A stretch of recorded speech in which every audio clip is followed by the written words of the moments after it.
วัสดีค่ะโนอี้ค่ะหรือว่า Evote โนอี้หนูรู้สึกเป็นเกียรติมากๆเลยที่ได้เป็น Thailand Ambassador ของ TEKKEN 2020 วันนี้เนยจะมาแนะนำ TEKKEN 2020 ซึ่ง TEKKEN 2020 ก็คือการจัดการแข่งขันเกม e-sport ที่ยิ่งใหญ่และสุดพิเศษที่สุดใน Southeast Asia ของปี 2020 นี้ ซึ่ง TEKKEN 2020 เนี่ยเขามีการจัดการแข่งขันเกมมากมายหลายเกมเลยเพื่อนๆคนไหนที่สนใจก็เข้าไปดูรายละเอียดตรงลิงก์นี้ได้เลยเดี๋ยวเนยจะขึ้นลิงก์ไว้ให้นะคะส่วนตัวเนยชอบเล่นมาเวลทอมแอนด์เจอรี่เพราะว่าแบบสนุกมากเลยเพลินเล่นได้ทั้งวันเลยค่ะซึ่งไม่ต้องสงสัยเลยนะว่าทำไมเนยถึงเล่นหลายเกมนะคะเพราะว่าส่วนตัวเนยเป็นสตรีมเมอร์เนยต้องค้นหาแพชชั่นจากการเล่นเกมซึ่งแพชชั่นของหนูก็คือการทำให้คนดูมีความสุขยิ่งหนูเห็นคนดูที่ดูหนูมีความสุขยิ่งทำให้หนูมีแรงผลักดันในการทำสิ่งนั้นต่อไปให้มันดีขึ้นเรื่อยๆค่ะและสุดท้ายนี้เนยอยากจะชวนทุกคนไปชมการแข่งขันที่จะเริ่มขึ้นในวันที่ 25 กันยายนนี้เป็นต้นไปได้ที่ TEKKEN 2020 Official Channel และอย่าลืมกดไลค์กดติดตามเป็นกำลังใจให้เนยด้วยนะคะเนยอยากให้ทุกคนมีความสุขและสนุกไปกับการแข่งขันนี้ This is passion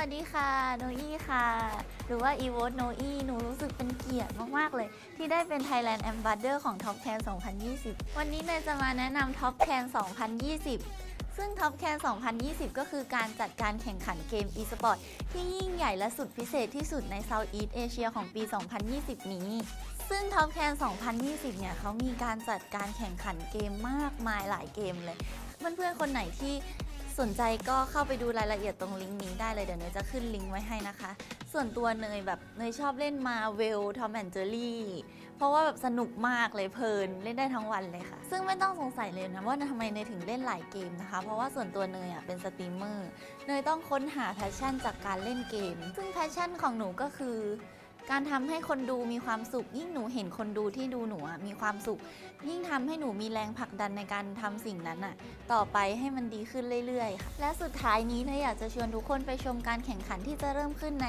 วันที่ 25 กันยายนนี้เป็นต้นไปได้ที่ TEKKEN 2020 Official Channel และอย่าลืมกดไลค์กดติดตามเป็นกำลังใจให้เนยด้วยนะคะเนยอยากให้ทุกคนมีความสุขและสนุกไปกับการแข่งขันนี้ This is passion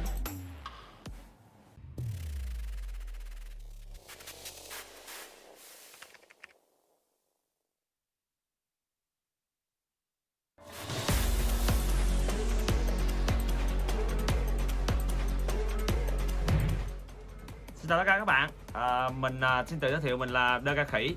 Tên thật của mình là Phạm Hoàng Lộc. Hiện tại mình đang là streamer tự do trên Facebook Gaming Việt Nam. Hôm nay mình rất vinh dự được thông báo mình sẽ trở thành đại sứ khu vực Việt Nam của giải đấu TEKKEN 2020. Giải đấu có thể coi là lớn nhất khu vực Đông Nam Á dành cho các tựa game mobile nói chung và eSports nói riêng, được tổ chức bởi hãng game SEA. TEKKEN là giải đấu quy tụ rất nhiều bộ môn nổi tiếng trong khu vực Đông Nam Á, chẳng hạn như là Marvel, Super Alien, Dota 2, Tom và Jerry, Chase, Tekken 7 và đặc biệt là tựa game đã được phát hành ở Việt Nam là Rule of Survival. Giải đấu có quy mô toàn Đông Nam Á và là giải đấu eSports tổ hợp lớn nhất khu vực. Với tư cách là đại sứ khu vực Việt Nam của giải đấu TEKKEN thì đi Cây Khỉ cảm thấy vô cùng tự hào khi lần đầu tiên Khỉ được thấy mình được sống với niềm đam mê game của mình và niềm đam mê này được công nhận bởi cộng đồng quốc tế. Với slogan This is passion, thổ bùn đam mê, giải đấu TEKKEN là nơi để các bạn có niềm đam mê giống Đơ Ca Khỉ được theo dõi sự phát triển của ngành game quốc tế như thế nào. Giải đấu sẽ được tổ chức vào ngày 25 tháng 9 sắp tới và chúng ta có thể theo dõi trên cả fanpage Facebook lẫn kênh YouTube. Hãy truy cập fanpage TEKKEN 2020 và kênh YouTube TEKKEN eSports để theo dõi Đơ Ca Khỉ và giải đấu nhé. This is passion, thổi buồn đam mê. Các bạn hãy cùng Đơ Ca Khỉ chinh phục giải đấu TEKKEN 2020 nhé.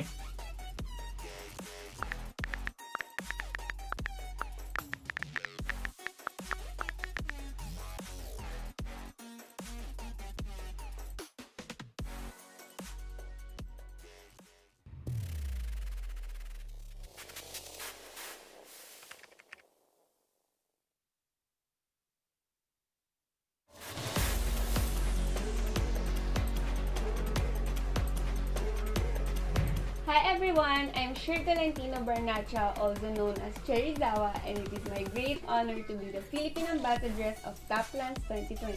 Toplands 2020 is the biggest premier Southeast Asian multi-game esports tournament of 2020. Toplands 2020 will allow players from all over Southeast Asia to show their passion for video games. Rules of Survival will be a returning title, continuing the firefight between the best teams in the region from last year. Joining it are the newcomers Dota 2 for PC, Tekken 7 for PC, and Marvel Super War for mobile. Completing the list is Tom and Jerry Chase, also for mobile, with its Toplands appearance being its first esports event in Southeast Asia.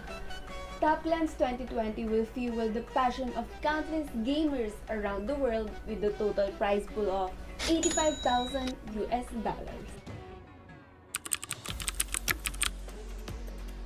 I am a gamer, creator, and Facebook streamer. I've been playing video games growing up, but never in my wildest dreams that I imagined doing it for a living. I officially started streaming over a year ago when Amplify gave me the opportunity. Since then, I have expanded not only the games I'm playing but also my community, and the most important thing is that I find passion in playing games.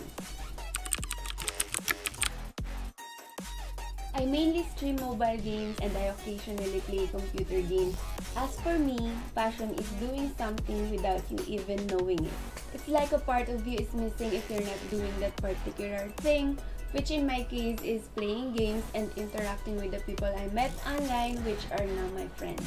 Toplands 2020 tournament will begin on September 25 and we can watch through Toplands 2020's official channel. Their official Facebook page is facebook.com/toplandsofficial and their official YouTube channel is youtube.com/toplandsesports.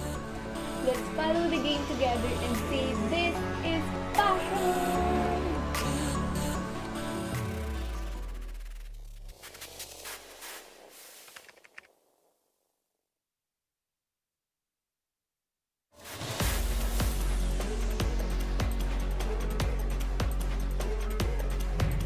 Halo semua, perkenalkan saya Vanji Eko Gevani, dikenal sebagai polisi ganteng gamer. Sebuah kebanggaan bagi saya menjadi ambasador di Toplands 2020 untuk Indonesia. Ini adalah turnamen e-sport multi-game paling besar ya di Asia Tenggara di tahun 2020. Menurut saya, passion itu adalah menjadi lebih gigih, berani, dan pantang menyerah. 2020 ini adalah tahun yang sulit karena COVID-19, banyak orang yang kehilangan nyawanya, kehilangan harapan, kehilangan keyakinan untuk masa depan. Tetapi kita tidak boleh menyerah, tetaplah menjaga jarak, menjaga kesehatan, memakai masker, dan percayalah pada harapan. Turnamen ini akan dimulai tanggal 25 September 2020 dan kalian semua bisa menonton melalui channel-channel official dari Toplands 2020. Ada Facebook, ada YouTube, dan juga ada Twitch. Mari kita ikuti acara ini bersama-sama dan ucapkan slogannya dengan semangat, "This is passion." Jadi buat teman-teman semua jangan lupa like video Pak Pol dan dukung terus Pak Pol. Terima kasih.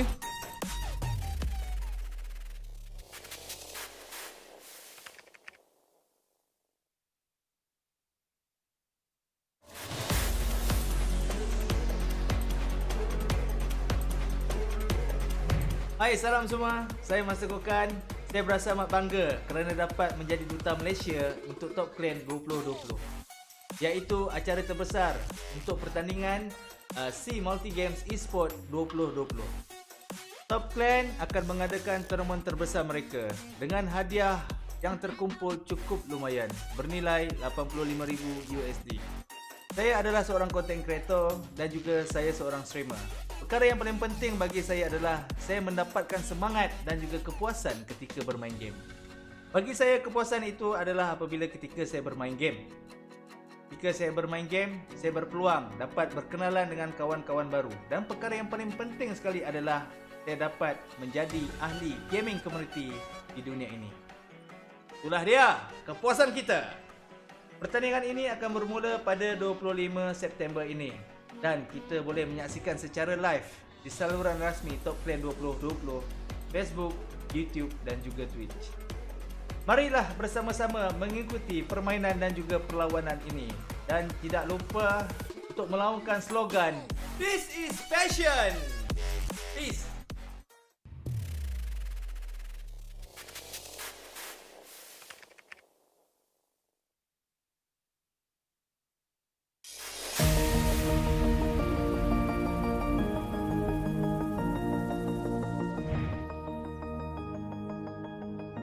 Hi everyone! It's me, your Ate Nikki from facebook.com/playwithnikki. I am a gamer, a streamer, a shoutcaster, and a host.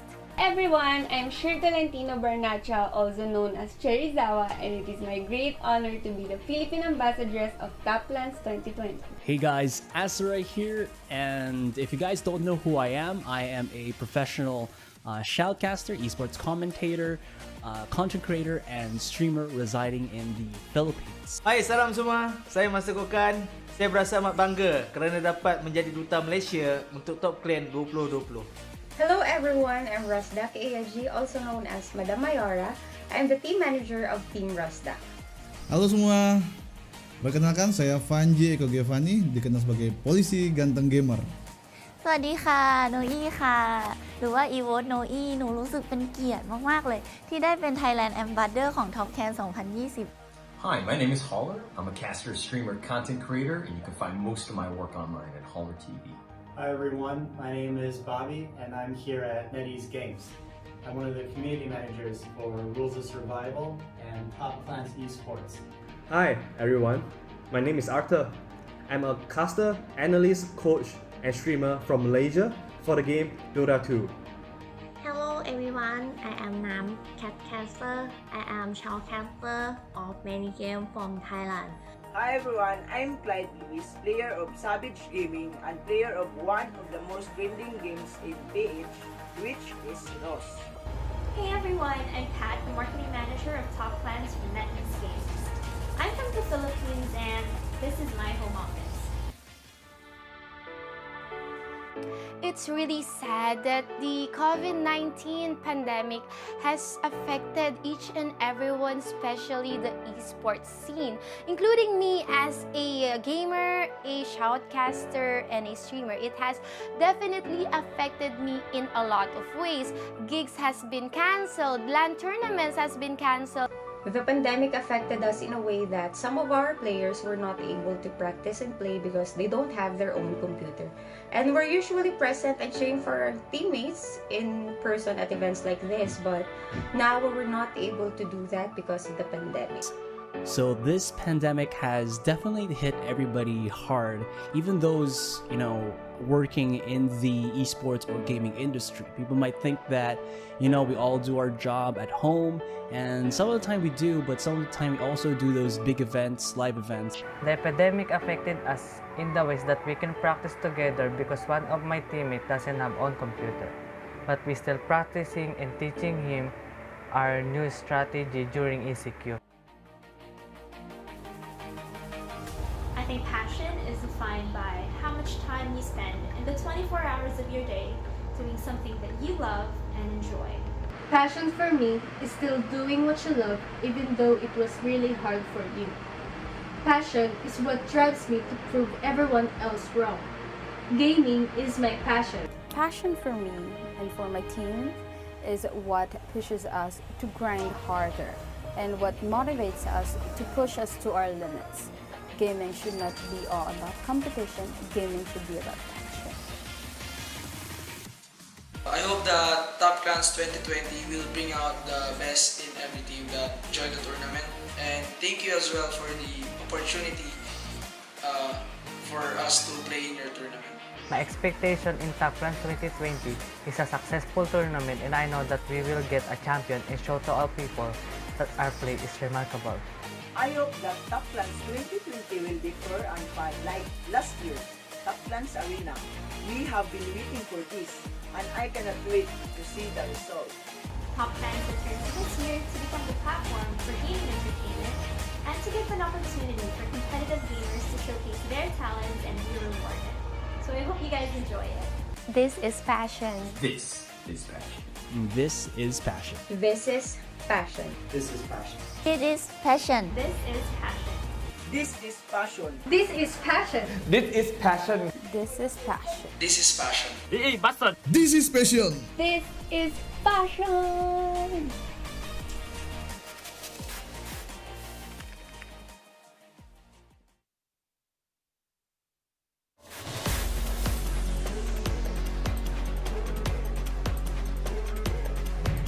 Halo semua, perkenalkan saya Vanji Eko Giovanni, dikenal sebagai polisi ganteng gamer.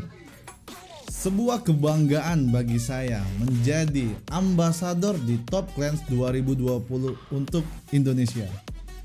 Ini adalah turnamen e-sport multi-game paling besar ya di Asia Tenggara di tahun 2020. Menurut saya, passion itu adalah menjadi lebih gigih, berani, dan pantang menyerah.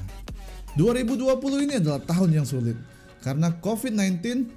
Banyak orang yang kehilangan nyawanya, kehilangan harapan, kehilangan keyakinan untuk masa depan. Tetapi kita tidak boleh menyerah. Tetaplah menjaga jarak, menjaga kesehatan, memakai masker, dan percayalah pada harapan. Turnamen ini akan dimulai tanggal 25 September 2020 dan kalian semua bisa menonton melalui channel-channel official dari Top Clans 2020. Ada Facebook, ada YouTube, dan juga ada Twitch. Mari kita ikuti acara ini bersama-sama dan ucapkan slogannya dengan semangat, This is passion. Jadi buat teman-teman semua jangan lupa like video Papol dan dukung terus Papol. Terima kasih.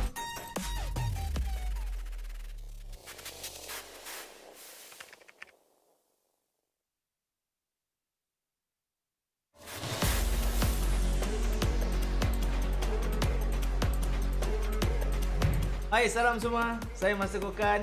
Saya berasa amat bangga kerana dapat menjadi duta Malaysia untuk Top Clan 2020.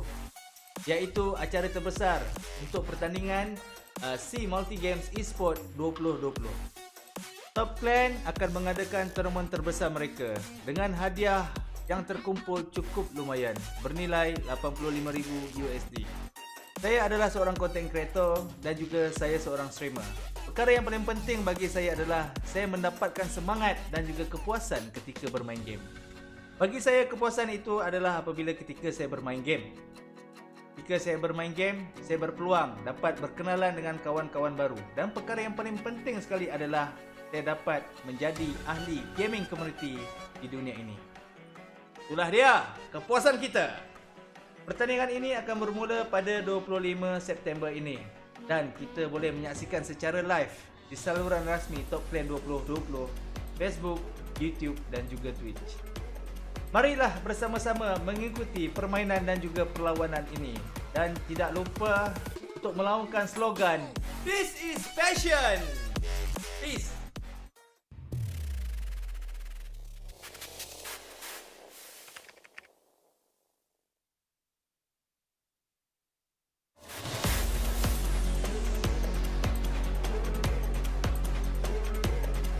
Hi everyone, I'm Tolentino Barnacha, also known as Cherry Zaba, and it is my great honor to be the Philippine Ambassadress of TopLands 2020. TopLands 2020 is the biggest premier Southeast Asian multi-game esports tournament of 2020. TopLands 2020 will allow players from all over Southeast Asia to show their passion for video games. Rules of Survival will be a returning title, continuing the firefight between the best teams in the region from last year. Joining it are the newcomers Dota 2 for PC, Tekken 7 for PC, and Marvel Super War for mobile. Completing the list is Tom and Jerry Chase, also for mobile, with its TopLands appearance being its first esports event in Southeast Asia. TopLands 2020 will fuel the passion of countless gamers around the world with the total prize pool of $85,000 US.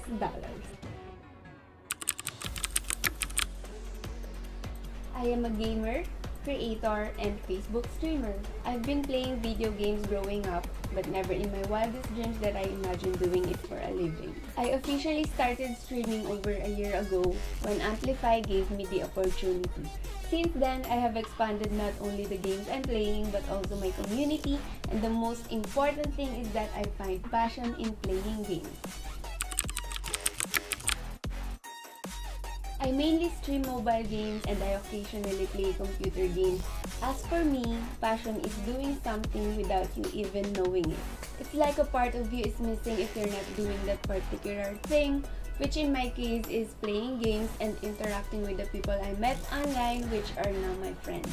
Taplands 2020 tournament will begin on September 25 and we can watch through Taplands 2020's official channel. Their official Facebook page is facebook.com/taplandsofficial and their official YouTube channel is youtube.com/taplandsesports. Let's follow the game together and say this is passion!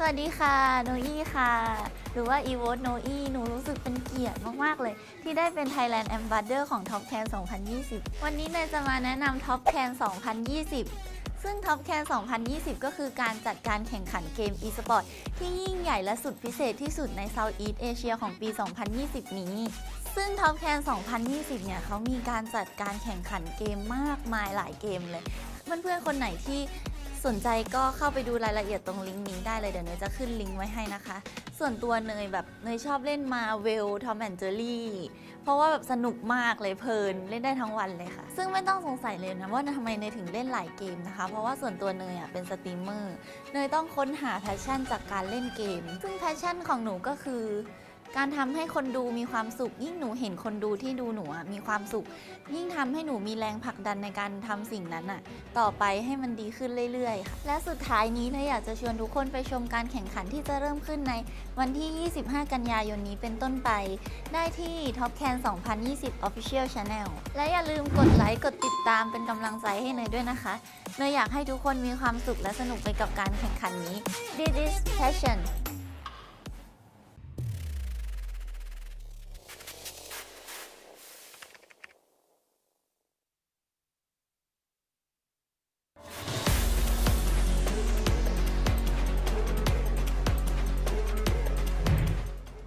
Chào tất cả các bạn, mình xin tự giới thiệu mình là Đơ Ca Khỉ, tên thật của mình là Phạm Hồng Lộc.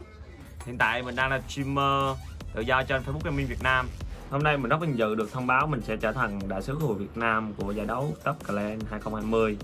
Giải đấu có thể coi là lớn nhất khu vực Đông Nam Á dành cho các tựa game mobile nói chung và esports nói riêng, được tổ chức bởi hãng game SEA. TEKKEN là giải đấu quy tụ rất nhiều bộ môn nổi tiếng trong khu vực Đông Nam Á, chẳng hạn như là Marvel, Super Alien, Dota 2, Tom và Jerry, Chase, Tekken 7 và đặc biệt là tựa game đã được phát hành ở Việt Nam là Rule of Survival. Giải đấu có quy mô toàn Đông Nam Á và là giải đấu esports tổ hợp lớn nhất khu vực. Với tư cách là đại sứ khu vực Việt Nam của giải đấu TEKKEN thì DK Khỉ cảm thấy vô cùng tự hào khi lần đầu tiên Khỉ được thấy mình được sống với niềm đam mê game của mình và niềm đam mê này được công nhận bởi cộng đồng quốc tế. Với slogan This is passion, thấu buồn đam mê, giải đấu TEKKEN là nơi để các bạn có niềm đam mê giống Đơ Ca Khỉ được theo dõi sự phát triển của ngành game quốc tế như thế nào. Giải đấu sẽ được tổ chức vào ngày 25 tháng 9 sắp tới và chúng ta có thể theo dõi trên cả fanpage Facebook lẫn kênh YouTube. Hãy truy cập fanpage TEKKEN 2020 và kênh YouTube TEKKEN Esports để theo dõi Đơ Ca Khỉ và giải đấu nhé. This is passion, thổi buồn đam mê. Các bạn hãy cùng Đơ Ca Khỉ chinh phục giải đấu TEKKEN 2020 nhé.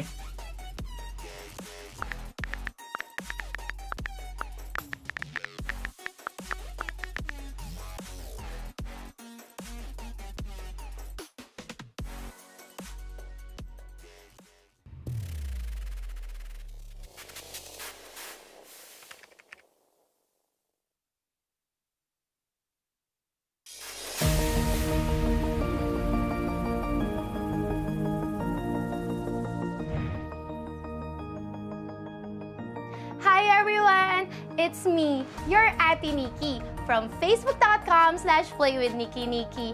I am a gamer, a streamer, a shoutcaster, and a host. Everyone, I'm Shir Tolentino Barnacha, also known as Cherry Zaba, and it is my great honor to be the Philippine Ambassadress of TopLands 2020. Hey guys, Asura here, and if you guys don't know who I am a professional shoutcaster, esports commentator, content creator, and streamer residing in the Philippines. Hai, salam semua. Saya Masakokan. Saya berasa amat bangga kerana dapat menjadi duta Malaysia untuk Top Clan 2020.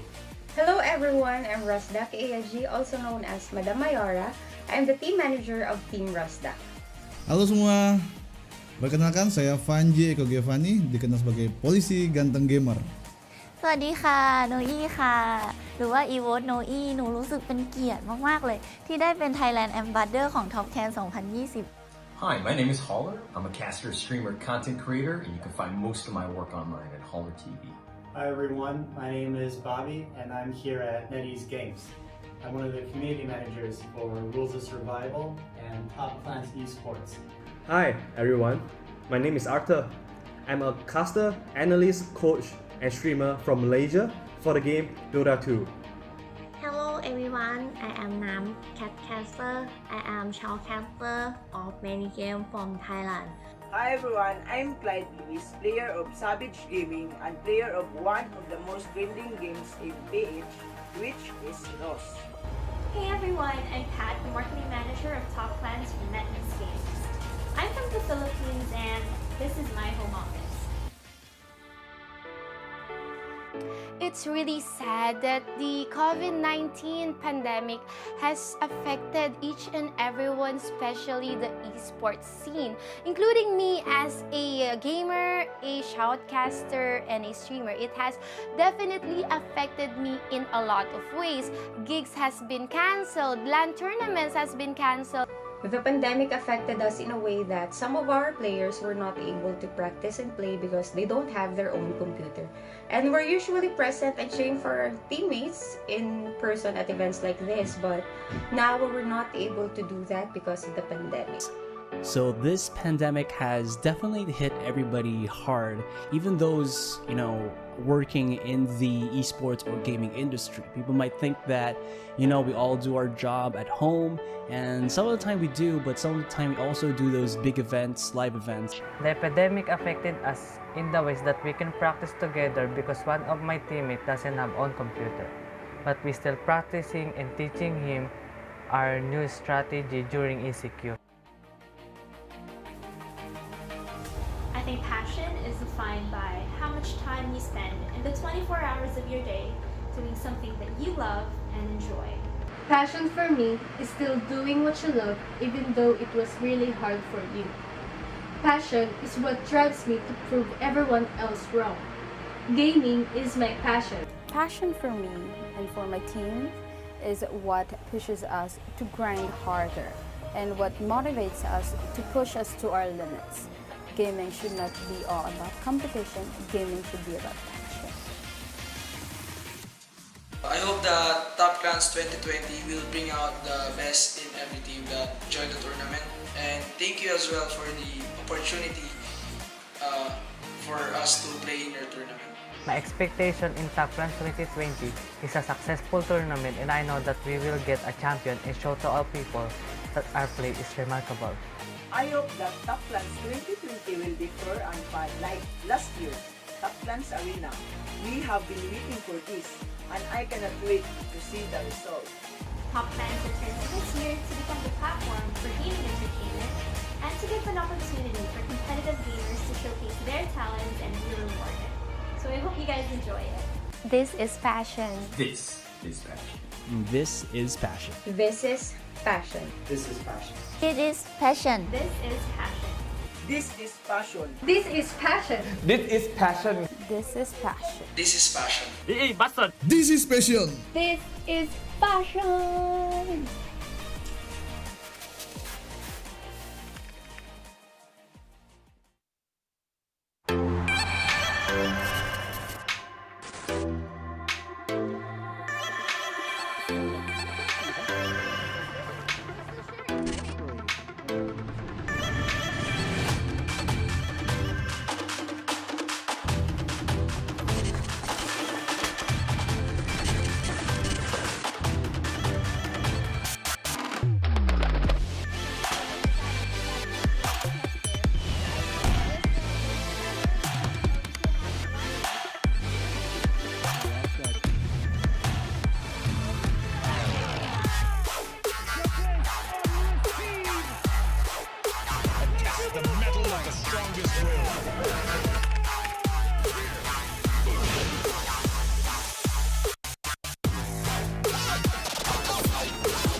everyone, welcome to Top Clans 2020. As the biggest multi-game tournaments in Southeast Asia region, we aim to become the digital esport platform that services all players, brands, and game developers to have everyone come to embrace our love for game and esport. This year, we have 5 game titles join Top Clans. A total of 28 days of tournaments will be live streamed in English, Thai, and Malay, hoping to bring you guys the best esport experience. Today we'll present you guys the TEKKEN 7, Knockout, and Grand Finals. Before we get started, we would like to thank the support from our TV partner, EGG Network, and AIS Play. Don't forget to follow our official Facebook, YouTube, and Twitch channels for all Top Clan 2020's latest updates. You can also watch live on our partner platform at Kumu, Lazada and Lazlive, Likey, Nemo TV, Twitch, and TikTok. Thanks to our local partner, InfoFeed and Asian Galaxy. Top Clans 2020 now is broadcasting in Thai and Malay language. Also, thanks to our official telco partner, Cell Card Play Game, and network support by UU Game Booster. The game will start very soon. Our wonderful casters will take it from here.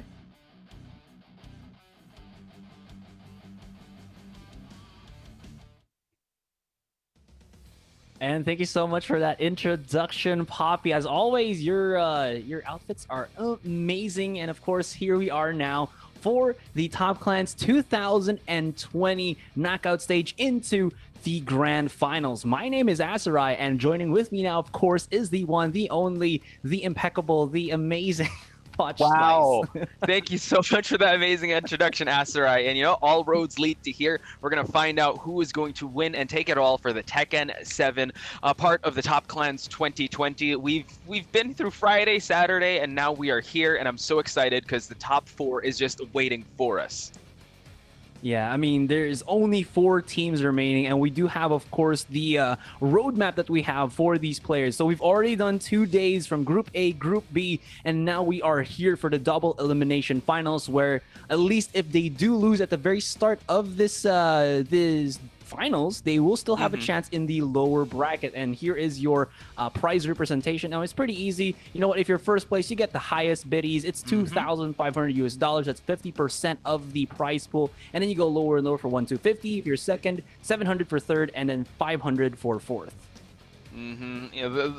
This roadmap actually is a very great representation. And now you got to see the cast of characters. In the top 4, we have Zaba, Jules, Adrian, and AK. Now Zaba is, fun fact, he has yet to be served a loss here. So I'm pretty sure all these players are willing to serve that for him because he does have a target on his back because he's coming with so much momentum into this day. And here are here's the bracket for today. Zaba squaring off against AK. Zaba being the first seed of Group A and AK being the second seed of Group B. And now after that, we have Jules versus Adrian, Filipino versus Filipino. They've seen each other in the past in local tournaments, and now they're facing each other here at the winners bracket of Top Clans 2020 for TEKKEN 7.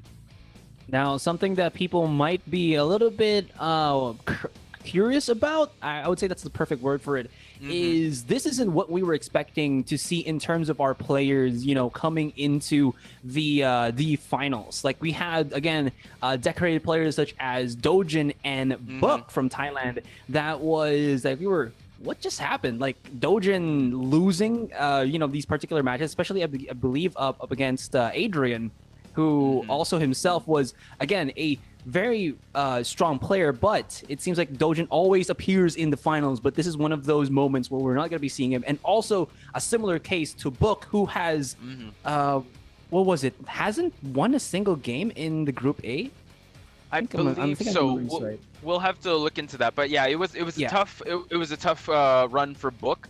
But it just shows that these players are they're very skilled, and they're very they love rising to that occasion. So I'm really excited to see this because, as we said before, Adrian, I feel like for me it was the dark horse of that run in Group A, and Zaba just showing no fear, using that Palm Phoenix to full effect. And just showing that he's here to play and he's here to win, make it to the grand finals. Now, facing off against AK having a very great run. There were some losses here and there, but he's still able to secure that. We did have a three-way tie between him, Jules, and Shinakuma, but it was Jules and AK that made it out of their group B. Yeah, their tiebreaker, for those who do not know how that kind of panned out, was it's more of the overall net round wins. And what was surprising to us is that Jules actually had 3 rounds overall that was higher above anybody else. AK had 2, and then Shin Akuma had 0. In any case, guys, we're going to start off our double elimination finals with a match between Zaba and AK. Now, Zaba, of course, is such a fantastic Phoenix that again, he's just scary when he uses this particular fighter. It's so powerful, and is he? Okay, that just looks like Keihachi's Mishima. His gi. You just have to look for the tiger at the back, right? Yeah.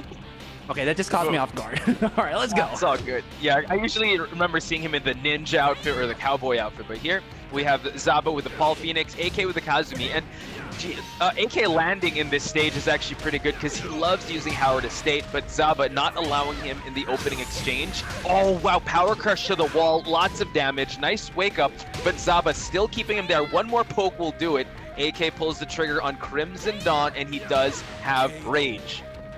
Oh, AK really loves to use that kind of mid-hit just to catch his opponent off guard. You saw him using it so many times yesterday, but it seems like Zaba, he's not going to allow AK to kind of vibe or create a rhythm out of that one. That was so weird. And once again, Zaba just anticipating every maneuver that AK wants to do, and he is going to bring him all the way to the wall, break it. Okay, let's see if he's going to be able to convert the second hit, but not going to be. Still, though, Zaba comes out with a flurry, and AK just cannot answer.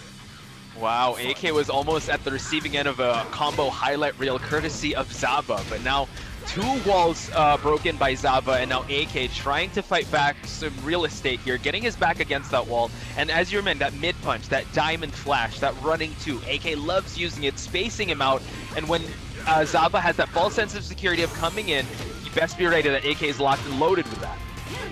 There should be a kill for AK. I'm pretty sure he can convert this into another one. He just charges right in. That gives Zaba a little bit of breathing space, but of course AK's karate chop will secure him that round victory. But of course Zaba only needs 1 more to be able to get this. And again, like you said, the running 2 is AK's bread and butter, and it is just serving up a nice little breakfast for him as Zaba is eating all this damage all together. Look at that, AK is flashing right through. Excellent placement of that Magic 4. 1 more would do it, and we're all tied up. AK with the 7 golden letters, stealing the momentum that Zaba was able to earn. But so far, Zaba is not going quietly out in this final round. He is not indeed. Throw me away that break. He's going to love it. Oh, the charge, but AK sidesteps. He gets him. Okay, let's see. AK converts. Hits him to the wall again. Break it, show me. No, he does not, though, but he goes again with the throw here. I like the mix-ups coming in from AK, but Zaba is holding his own just for a smidge. Finally gets out of the bombardment that is AK, and he is going for these low hits. It's connecting. Charges right through. Will AK be able to break? Yes, he will. And AK still has some space to work here up against Zaba. Slight life deficit on AK's side, but you see that he's slowly backing away, spacing him out, waiting for a home for that running 2. Now Zaba realized that, doesn't want to fully commit to anything too funky here. Wow, and Zaba clutch launch there, and he's able to score first blood against AK. Excellent stuff. That stare down was quite intense, and you saw how both players were very patient. And AK almost getting that balcony break, but Zaba able to, recover from that and able to get his back away from that wall before AK could do any more damage. So it's a real neck-and-neck battle we have here, Asarai. Feels like even though Zaba is so offensive with how he approaches AK, he always has a little bit of time to kind of try to read when AK tries to go for that running through, and it's happened multiple times where he actually punishes AK for trying to sneak in a little bit of a hit, and it works in his favor. And that last bout that they had, that perfect launcher into the combo, just solidified it for Zaba. And also, just to point out one of the exchanges that AK had, he pulled the trigger on the down forward 1-2, the Crimson Dawn, and it just shows that Zaba is ready for the Kazumi matchup, because I think it was that exchange where he was able to get his back away from the balcony that could spell his doom.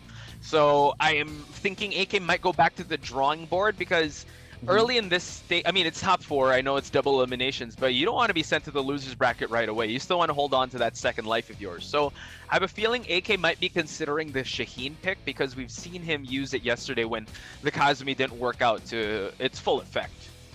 Yeah, I think that was up against Jules that he was forced to bring out the Shaheen. So AK has so much, I guess, options in his belt here. Now he's just going to have to think. We are actually going to go straight already for game 2 here. And if I'm not mistaken, yeah, you're right. If I'm not mistaken here, Poch, we are going to go only for a best of 3 for this upper bracket. We did talk about it offline. Grand finals will be the best of 5. So again, it does have that double elimination format, but it's still kind of scary knowing that it's a best of 3, and you really have to go all out and make the most out of these rounds before your opponent can get a lot of momentum, especially like a player like Zaba. Yeah, definitely. That means that there's much more urgency to get that initial game win, and Zaba having that one, you know he's going to be coming off of this, not really on a high, but at least with a little bit more confidence up against somebody like AK. But now shifting the sands here, it's going to be AK who is just going to go for his Mega Shaheen. But look at that, Zaba, he doesn't even care. He's just going to go straight at AK, and everything that AK does, all his options blocked by Zaba, and Zaba with the punishes. Yeah, AK is testing Zaba's defense, but now tides have been turned and AK is in the right. Zaba able to, sweep his way outside of that wall situation, but AK confirms the Rage Drive, and he's going to end this first round in spectacular fashion. AK is so deadly, but you know what is deadlier? That is going to be the code that is down at the bottom left, guys. Type it right now in the chat. Tekken 7 the best, and it is truly, as we are seeing these pioneers, these amazing players come in to Top Clans 2020. Yep. Ooh. So, as Asar was saying before this match is about to end, Tekken 7 the best. Type it in the comments to stand a chance to win prizes courtesy of Top Clans 2020. Do it now, ladies and gentlemen. The round is almost over. Nice block from AK and another Rage Drive confirm. AK is on fire in the second match. I wonder how Zaba is going to try to go about this one, because AK, oh my goodness, there it is, the first low parry of the day, and AK serves it up his way, and just goes in for the slide. I love how AK just utilizes this and catches his opponent off guard. We saw Adrian do this, but you know that AK, he's been doing this for years, and it just shows us that he is pristine with the Shaheen, and once again, the slide. Wow. Oh my goodness. Oh, finally, Zaba caught the whip, and he will just try to go and get the most out of a bad situation. AK went to the well a little too many times with that slide, but he does have Rage Drive, and now you've seen that he's been able to use that Rage Drive to close out these rounds, and Zaba just playing his cards right, not overextending himself. AK, oh gosh, that's 3 for 3 Rage Drives. Asarai, 3 Rage Drive finishers by AK, and now the momentum has shifted. Wow, AK is not messing around. Whenever you see his Shaheen, it just looks fan-freaking-tastic. And I mean, Zaba is, I mean, he won game 1, but you know that AK was still kind of testing the waters with Kazumi. But once he brings out the Shaheen, you can hear when when you play that RPG game, boss battle music playing in the distance in the background. It's basically AK when he selects the Shaheen. Exactly. I have a feeling that Kazumi has a different boss battle music, and then it intensifies when the Shaheen is picked. Like, this isn't the final form. What's happening? So Zaba, Zaba just inciting AK to just bring out your final form and bring out your Shaheen, and that's what he did. And let's hope that Zaba is able to adjust to this. And mind you, we have been seeing a lot of his Paul. We have yet to see his Miguel and his other characters. So I'm really interested to see if Zaba would warrant the Paul pick, will bench the Paul and go for like another pick like the Miguel, because we have been seeing him use Miguel in other previous tournaments. So that's something to note, ladies and gentlemen, as we head into match number 3, still sticking with the Phoenix, but we are going to Devil's Pit. Well, this could at least work in the favor of Zaba here, because at least I believe this is the stage that also has the infinite after. Yes, when someone is at match point. Yeah, so maybe that's something that he might at least be okay with, because I think AK has been abusing the wall for that previous game. But of course, And you, yeah. And you'd think that Zaba would capitalize. I mean, Paul using the wall to just maximize his damage, but look at this. Zaba snipes out a low parry in the first seconds of this match. Oh, karate chop goes in for the splat, and look at that, the big 1-2 goes in for the low once again. He's just keeping it simple, and oh, that was the winner. You saw it happen with the Kazumi. Now he's gonna bring it to game 3, and you have it, the goldies, the perfect coming out for Zaba for this first round in game 3. It's the gi change. It's all red now. It's his final form. And now Zaba again. Little deja vu from the first round, controlling the pace of this matchup. And AK with a huge life deficit. Probably not for long. Trying to get some damage in is AK. AK finally utilizing his slides once again, goes in with the low wake up. Okay, but he's trying to at least leave up Zaba. But Zaba with the sidestep, one more hit. Oh, with the blocks from AK, he is just going at this. Rage Art activated. It's not going to connect. And Zaba says, yeah, get out of here. The B slaps and takes down AK. One more round, and AK goes to the lower bracket. Oh my gosh, big launch from Zaba to open things up. That's how he's been opening up these rounds. Now, AK, like you mentioned, you know, this is an infinite stage, backing away from the preferred range of Zaba. So now, how will he be able to climb up this arduous mountain? Because 2 rounds in is no easy task, especially with Zaba using Paul Phoenix. That is certainly the case here. I mean, if anybody can do it, it's definitely going to be AK. But the thing is, Zaba is just playing so pristine. Like you said, he just changed his gi, and now he's looking like he's on fire. I mean, yeah, it's red, right? But he's been also utilizing this sidestep shoulder tackle that I have been kind of liking a lot. But AK has kind of noticed this as well, and he has been playing more far back. And this is kind of what I guess he got from Jules. You know, when you have that light advantage, you don't want to commit too much. Just baits it right in. You know AK was waiting for that. Slides it to his face, and he's like, nah, I'm just going to grind you to the floor and get away from me. But still, Zaba has one more round before we do end this series.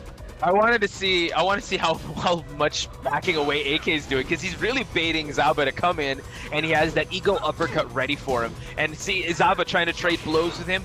Nice break on that throw. 50, about to be 20 seconds burnt, and now they're just in a stand-up bout, Asarai. Oh, they actually exchanged missed blows, but then Zaba was the one who got the punish. I like that. I like that. Oh, this is going to be the conversion into the big boy damage, into the win. Not yet, but AK does have the red stuff, and this could be worse for Zaba. AK comes out with the rage drive. Will AK be able to convert? Of course he does. He's AK, and now we go in for, if I'm not mistaken, the double Luigi. Yes, final round. Nice block by Zaba on the Altair.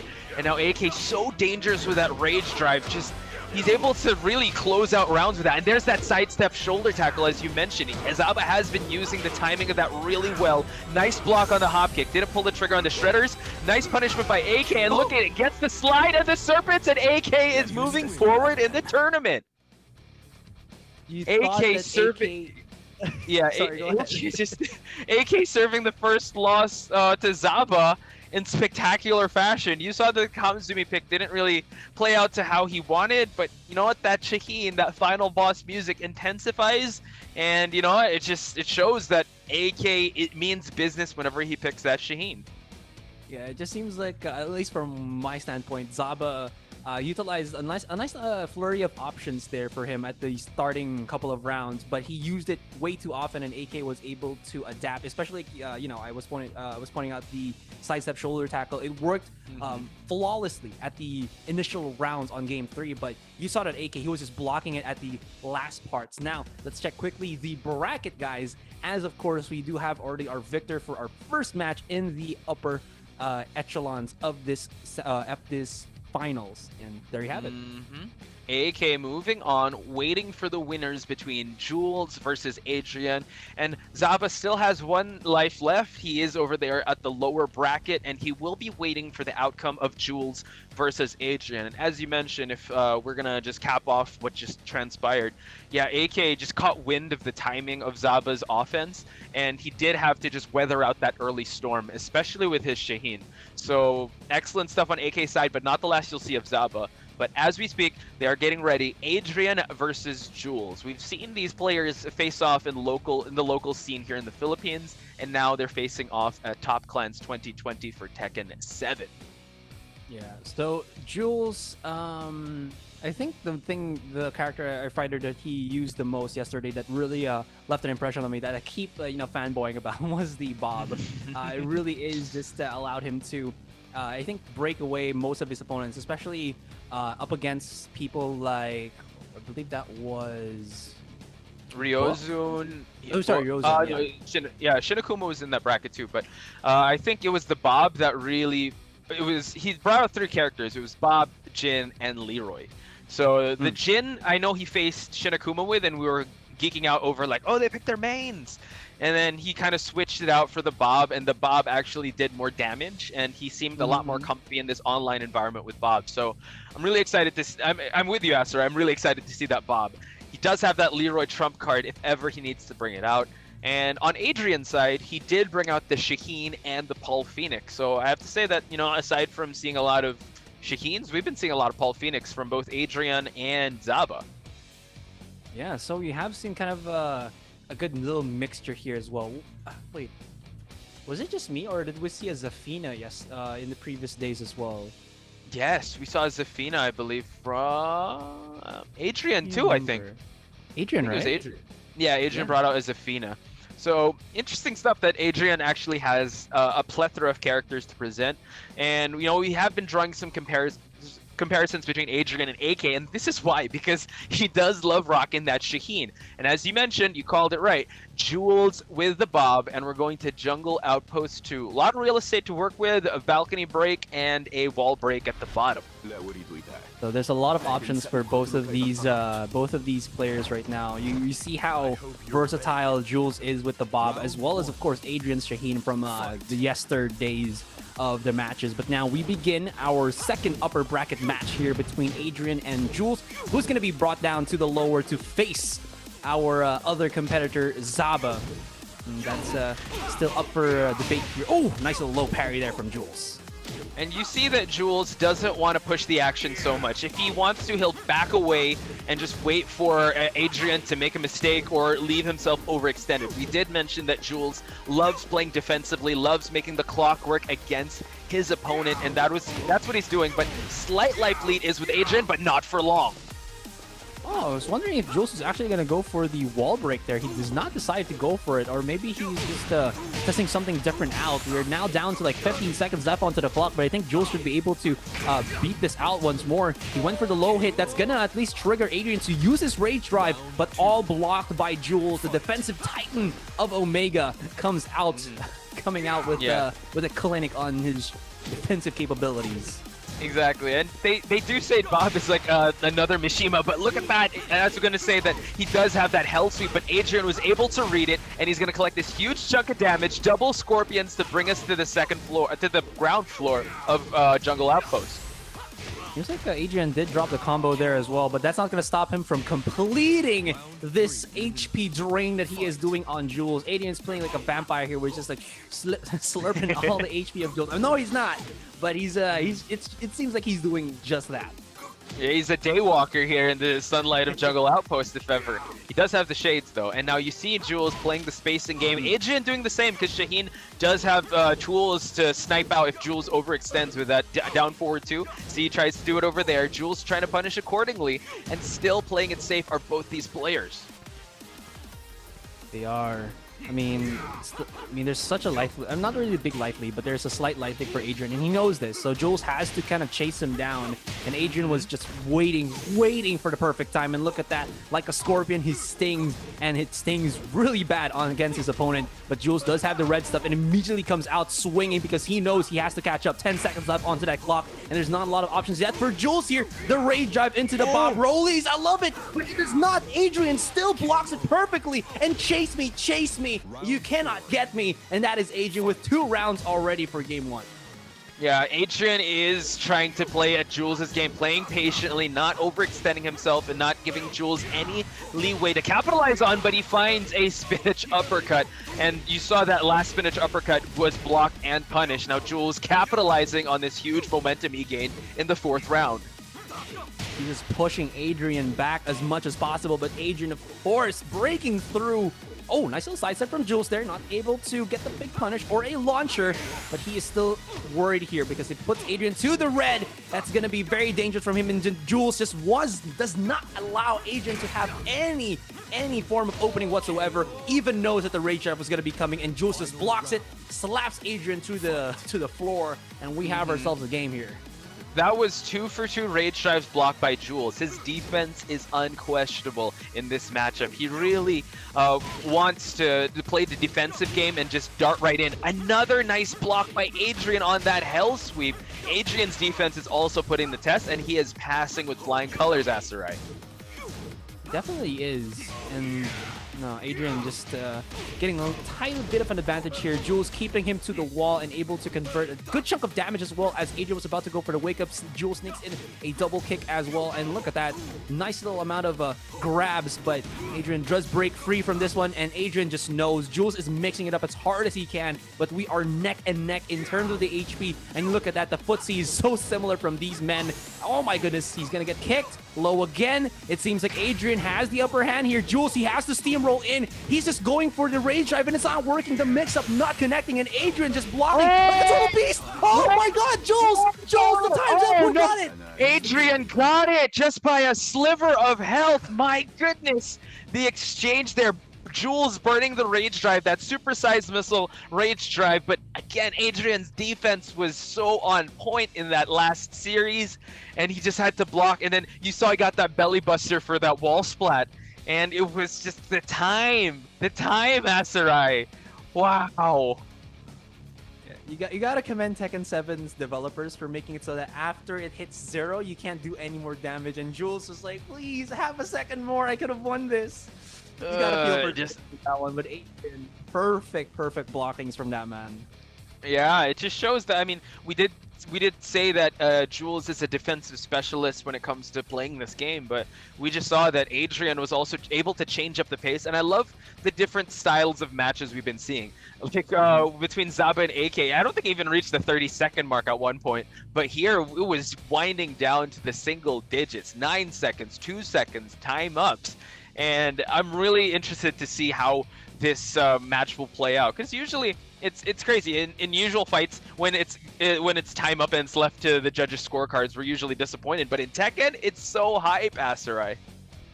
It is. They're definitely making us work, and more importantly, they're making each other work. Like you said, they're just bringing it to the last dredges of the timer, and we even go for a no defeat round where it's all the timer that dictates if you win or you lose. Now exactly. We're gonna go for our second game here with again with Adrian having that one up already, so Jules gotta play catch up. Okay, Jules now turning up the offense just a little bit, gaining a little bit of the poking game, stepping on the feet of Adrian just to make him want to duck, I believe, so he can get that huge launch, and now he does have the real estate advantage. Ooh, whiffed hell sweep. Adrian was so close to punishing that. Now Jules a little wary, getting him out of those crouch stances. Jules again, I feel like he's playing a little bit more conservatively, but this is where Adrian kind of, I think, specializes the most up against this Jules matchup. He's just kind of chipping down the defenses of Jules here, and then when you know that Jules is playing chase, when it's just down to like 10 seconds, that's when Adrian kind of explodes a little bit more, and I think that's his formula for the moment here. And Jules, oh really, you could see it already, the missteps, but it seems like Jules was waiting for it, and now Adrian is in a heap of trouble, gets taken out in the first round. Okay, Jules. Can I just say, Asarai, that entire round was pure stand-up. We didn't get that much combos, and now Jules changing the pace here, gets that huge grab in, and goes for that low, still keeping the pressure and maintaining the advantage against Adrian. Zip cutter to close it out, and Jules is not letting up. He is smothering Adrian.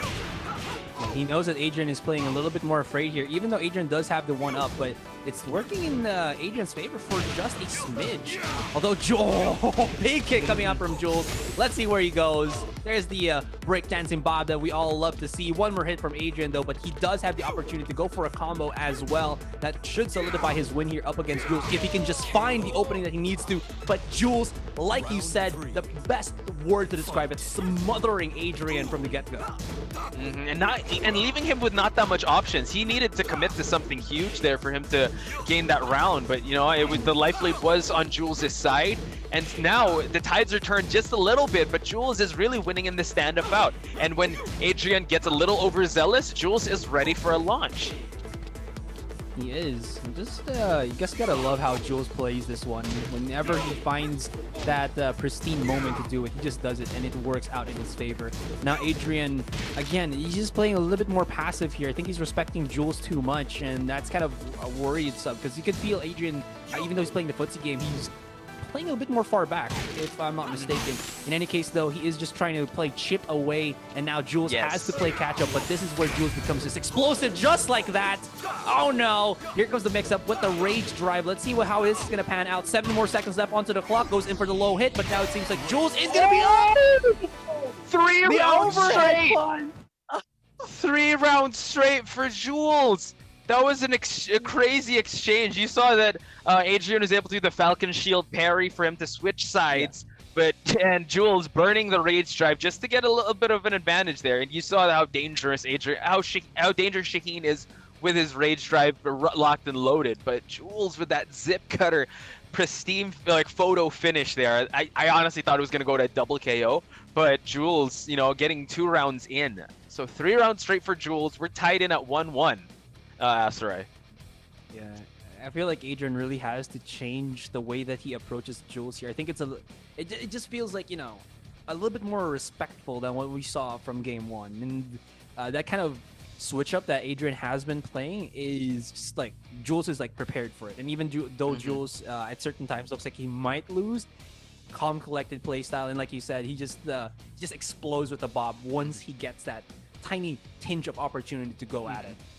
And I like what you pointed out. You saw that Adrian was trying to slow down the pace and not be baited too much into Jules's web that he was creating or any of those traps. You saw that he was going for those vicious stomps and going for those lows and those really just conservative pokes on stand-up and not going for too much of the risky options, because Jules, again, very defensive.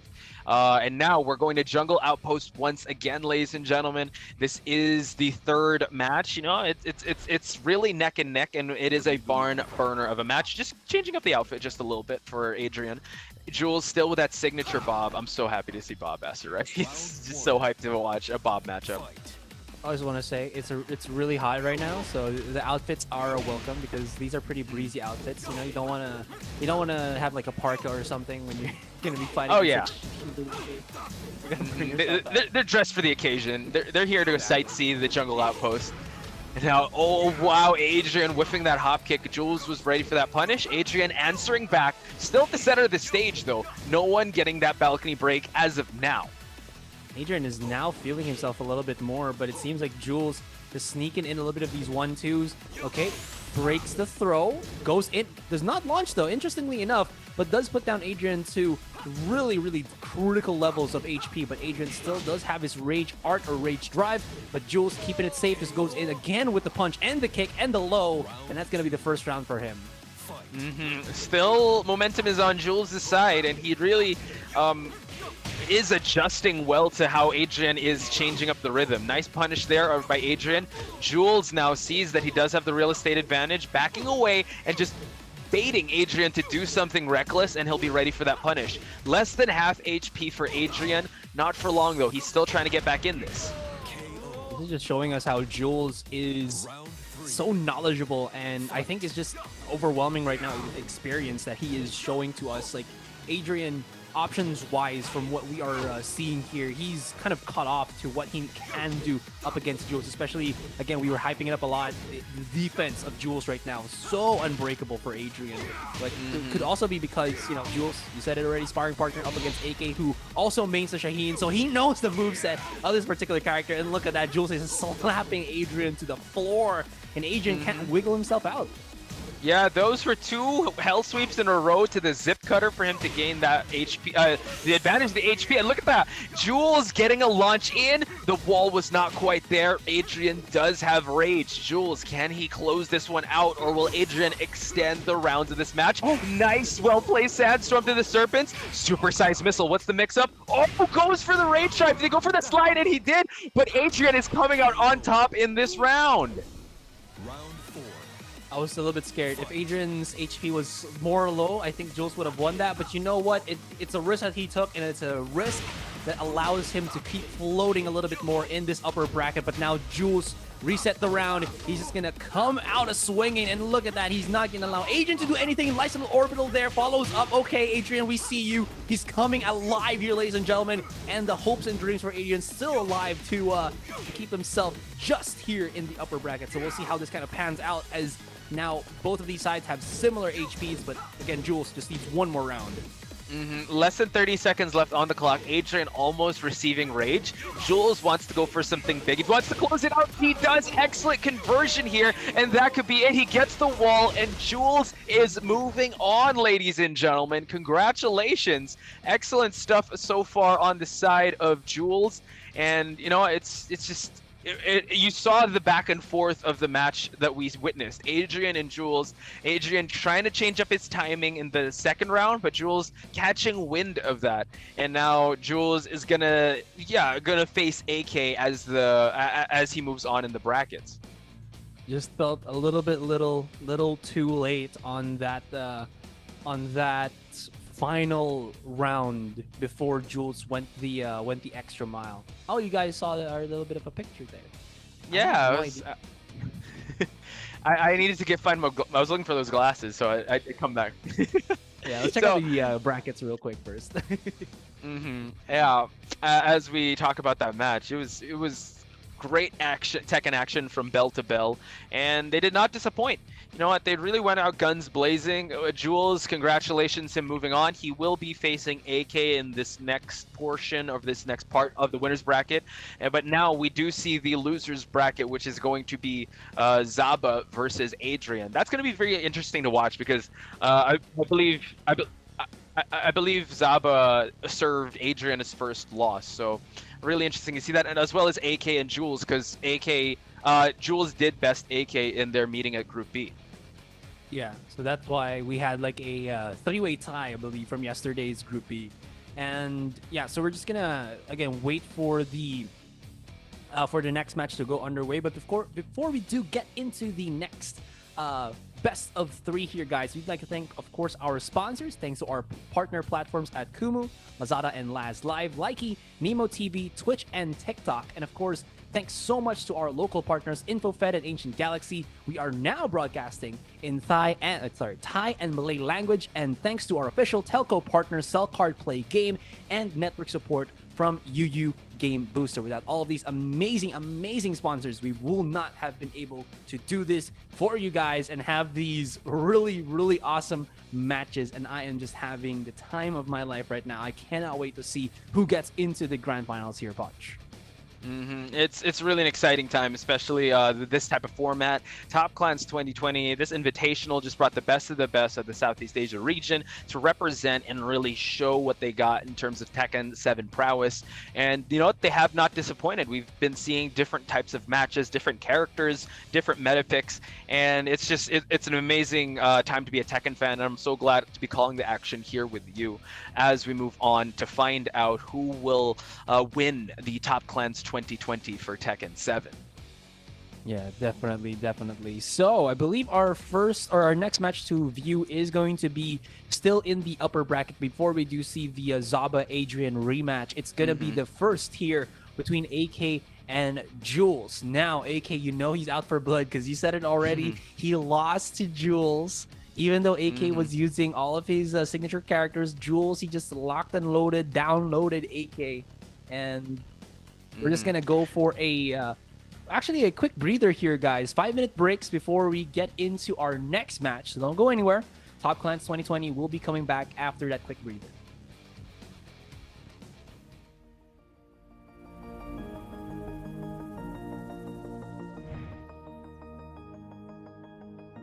Hi everyone! It's me, your Ate Nikki, from facebook.com/playwithnikki. I am a gamer, a streamer, a shoutcaster, and a host. Everyone, I'm Shir Tolentino Barnacha, also known as Cherry Zaba, and it is my great honor to be the Philippine Ambassadress of TopLands 2020. Hey guys, Asa right here, and if you guys don't know who I am a professional shoutcaster, esports commentator, content creator, and streamer residing in the Philippines. Hai, salam semua. Saya Master Kokan. Saya berasa amat bangga kerana dapat menjadi duta Malaysia untuk Top Clan 2020. Hello everyone, I'm Rasdak AIG, also known as Madam Mayora. I'm the team manager of Team Rasdak. Halo semua, perkenalkan saya Vanji Eko Giovanni, dikenal sebagai polisi ganteng gamer. สวัสดีค่ะโนอี้ค่ะหรือว่า Evote โนอี้หนูรู้สึกเป็นเกียรติมากๆเลยที่ได้เป็น Thailand Ambassador ของ TEKKEN 2020 Hi, my name is Holler. I'm a caster, streamer, content creator, and you can find most of my work online at Holler TV. Hi everyone, my name is Bobby and I'm here at NetEase Games. I'm one of the community managers for Rules of Survival and Top Clans Esports. Hi everyone, my name is Arthur. I'm a caster, analyst, coach, and streamer from Malaysia for the game Dota 2. Hello everyone, I am Nam, Cat Caster. I am Chao Camper of many games from Thailand. Hi everyone, I'm Clyde Lewis, player of Savage Gaming and player of one of the most grinding games in PH, which is Lost. Hey everyone, I'm Pat, the marketing manager of Top Plans from NetEase Games. I'm from the Philippines and this is my home office. It's really sad that the COVID-19 pandemic has affected each and everyone, especially the esports scene, including me as a gamer, a shoutcaster, and a streamer. It has definitely affected me in a lot of ways. Gigs has been cancelled, LAN tournaments has been cancelled. The pandemic affected us in a way that some of our players were not able to practice and play because they don't have their own computer. And we're usually present and cheering for our teammates in person at events like this, but now we're not able to do that because of the pandemic. So this pandemic has definitely hit everybody hard, even those, working in the esports or gaming industry. People might think that, we all do our job at home, and some of the time we do, but some of the time we also do those big events, live events. The epidemic affected us in the ways that we can practice together because one of my teammates doesn't have own computer. But we still practicing and teaching him our new strategy during ECQ. I think passion is defined by how much time you spend in the 24 hours of your day doing something that you love and enjoy. Passion for me is still doing what you love even though it was really hard for you. Passion is what drives me to prove everyone else wrong. Gaming is my passion. Passion for me and for my team is what pushes us to grind harder and what motivates us to push us to our limits. Gaming should not be all about competition, gaming should be about passion. I hope that Top Clans 2020 will bring out the best in every team that join the tournament. And thank you as well for the opportunity for us to play in your tournament. My expectation in Top Clans 2020 is a successful tournament, and I know that we will get a champion and show to all people that our play is remarkable. I hope that Top Clans 2020 will differ and fun like last year, Top Clans Arena. We have been waiting for this, and I cannot wait to see the result. Top Plans returns this year to become the platform for gaming entertainment and to give an opportunity for competitive gamers to showcase their talents and be rewarded. So I hope you guys enjoy it. This is passion. This is passion. This is passion. This is passion. This is passion. It is passion. This is passion. This is passion. This is passion. This is passion. This is passion. This is passion. This is passion. This is passion.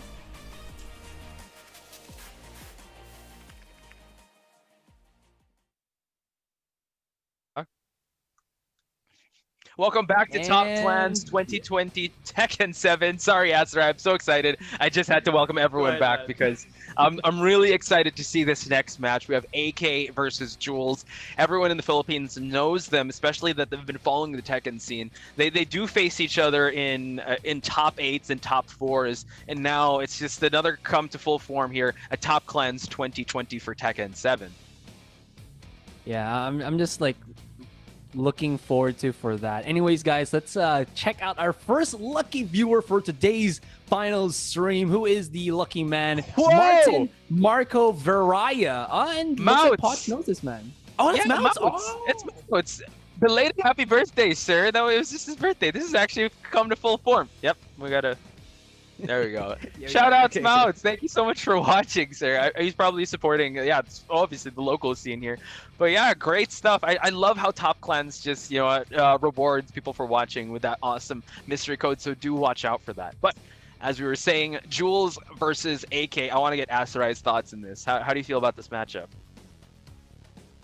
I feel like Jules is just so hot in this tournament. Like not like sexy hot, but He like is, tournament but- hot. I mean, could be both, but I'm focusing on the tournament hotness. Right. But yeah, yes.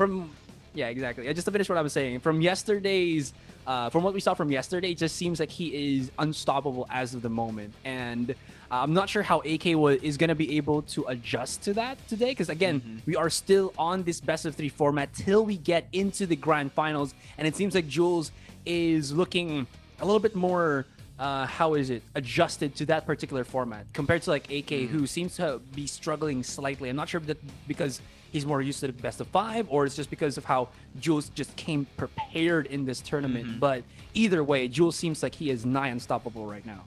Yeah, I think another thing to come to question is the character picks. He has been sticking with the bot, but we are seeing the Marduk and AK with the signature Kazumi to start things out, just to set the pace of this match.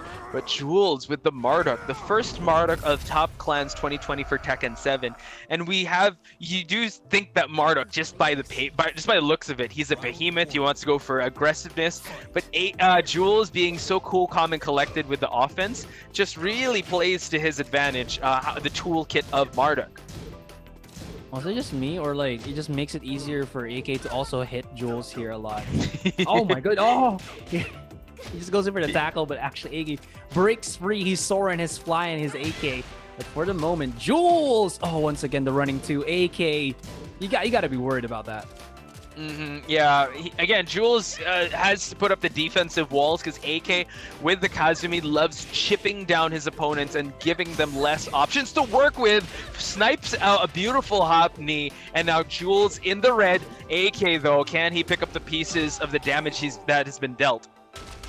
Oh man, I feel like if you try to read AK too much and preemptively attack him, AK just sits back and waits for him to have the perfect time to punish you. It's happened, I believe, in the first part where he was up against Zaba. You saw that multiple times, and it seems like Jules is trying to do the same thing, but AK not gonna get baited at all. He's so calm, he's so collected, and you could just see him just working his magic up against Jules here.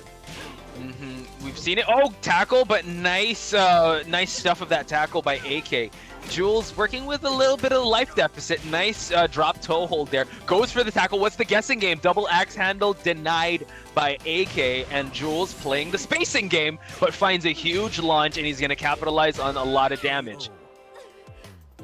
Oh, lots of damage. Okay, it actually was the round win. That's how lots of damage comes out for Jules once he finds that little bit of a rhythm. This feels like it's been going on for forever, but we are only up to these 2 rounds here already, and it seems like, oh, Jules was able to sneak in even the leg lock as well.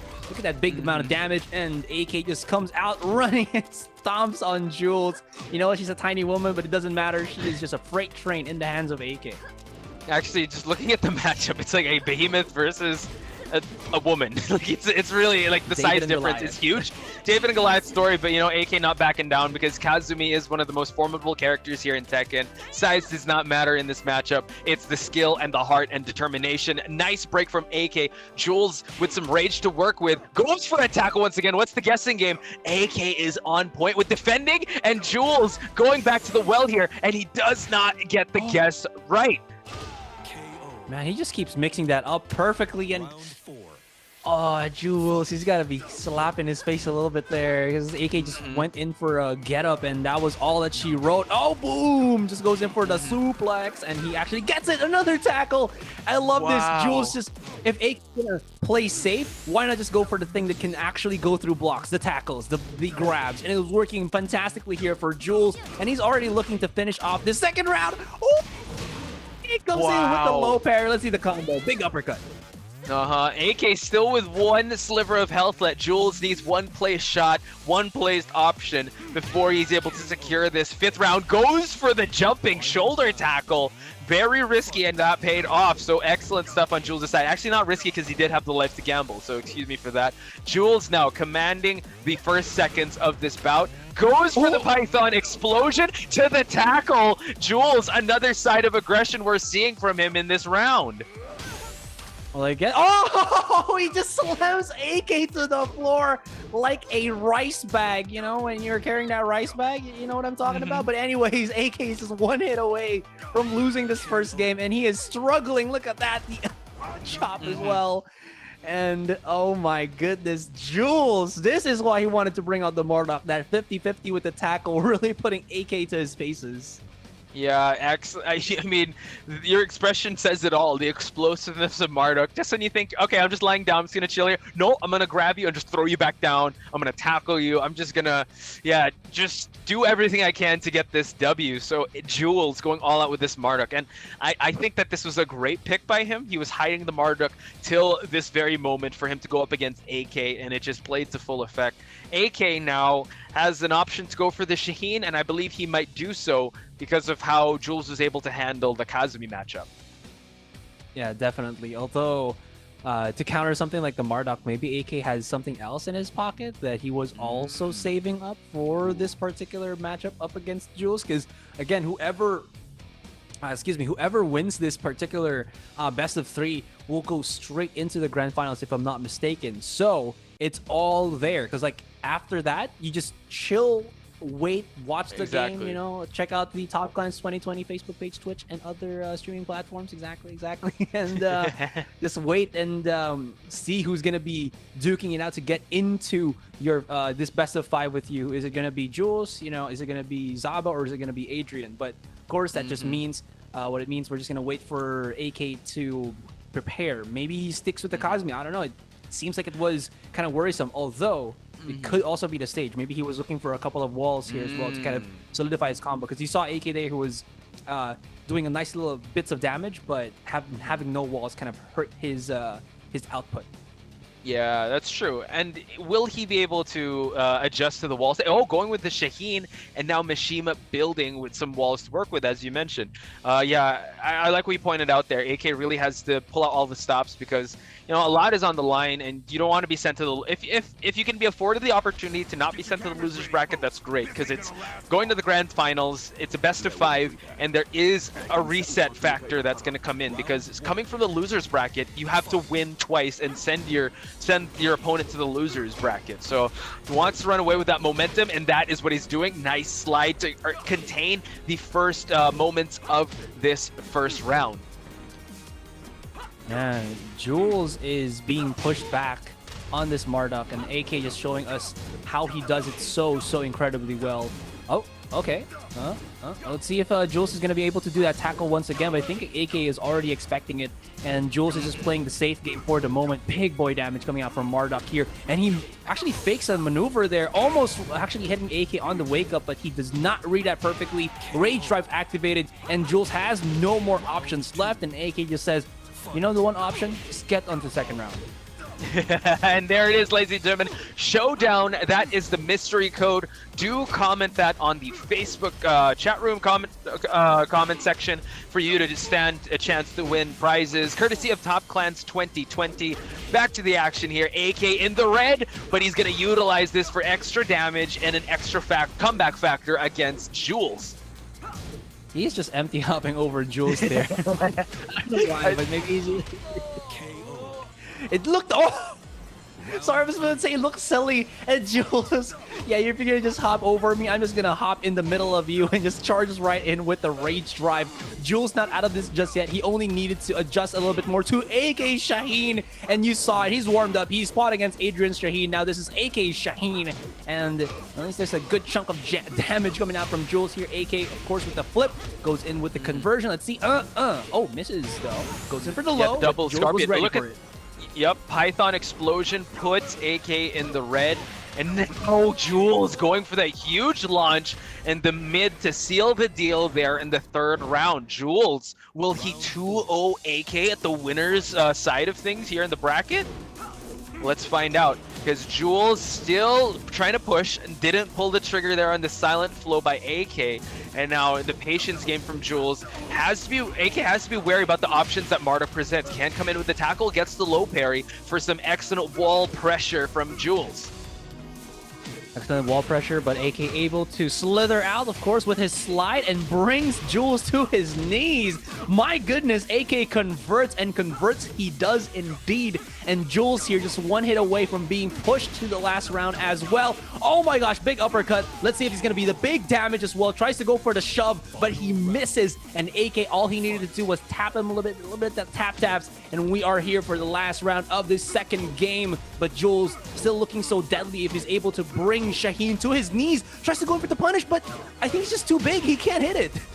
No, there he finds it now. Again, AK was really trying to implore the slide mix-up, but Jules had enough of it, and now he's ready. Excellent call there from Jules, punishing AK on that wall walk, and now Jules able to capitalize on that slide once again. Throws him up, coup de grace to end it, double hammer fist to continue the damage, Asarai.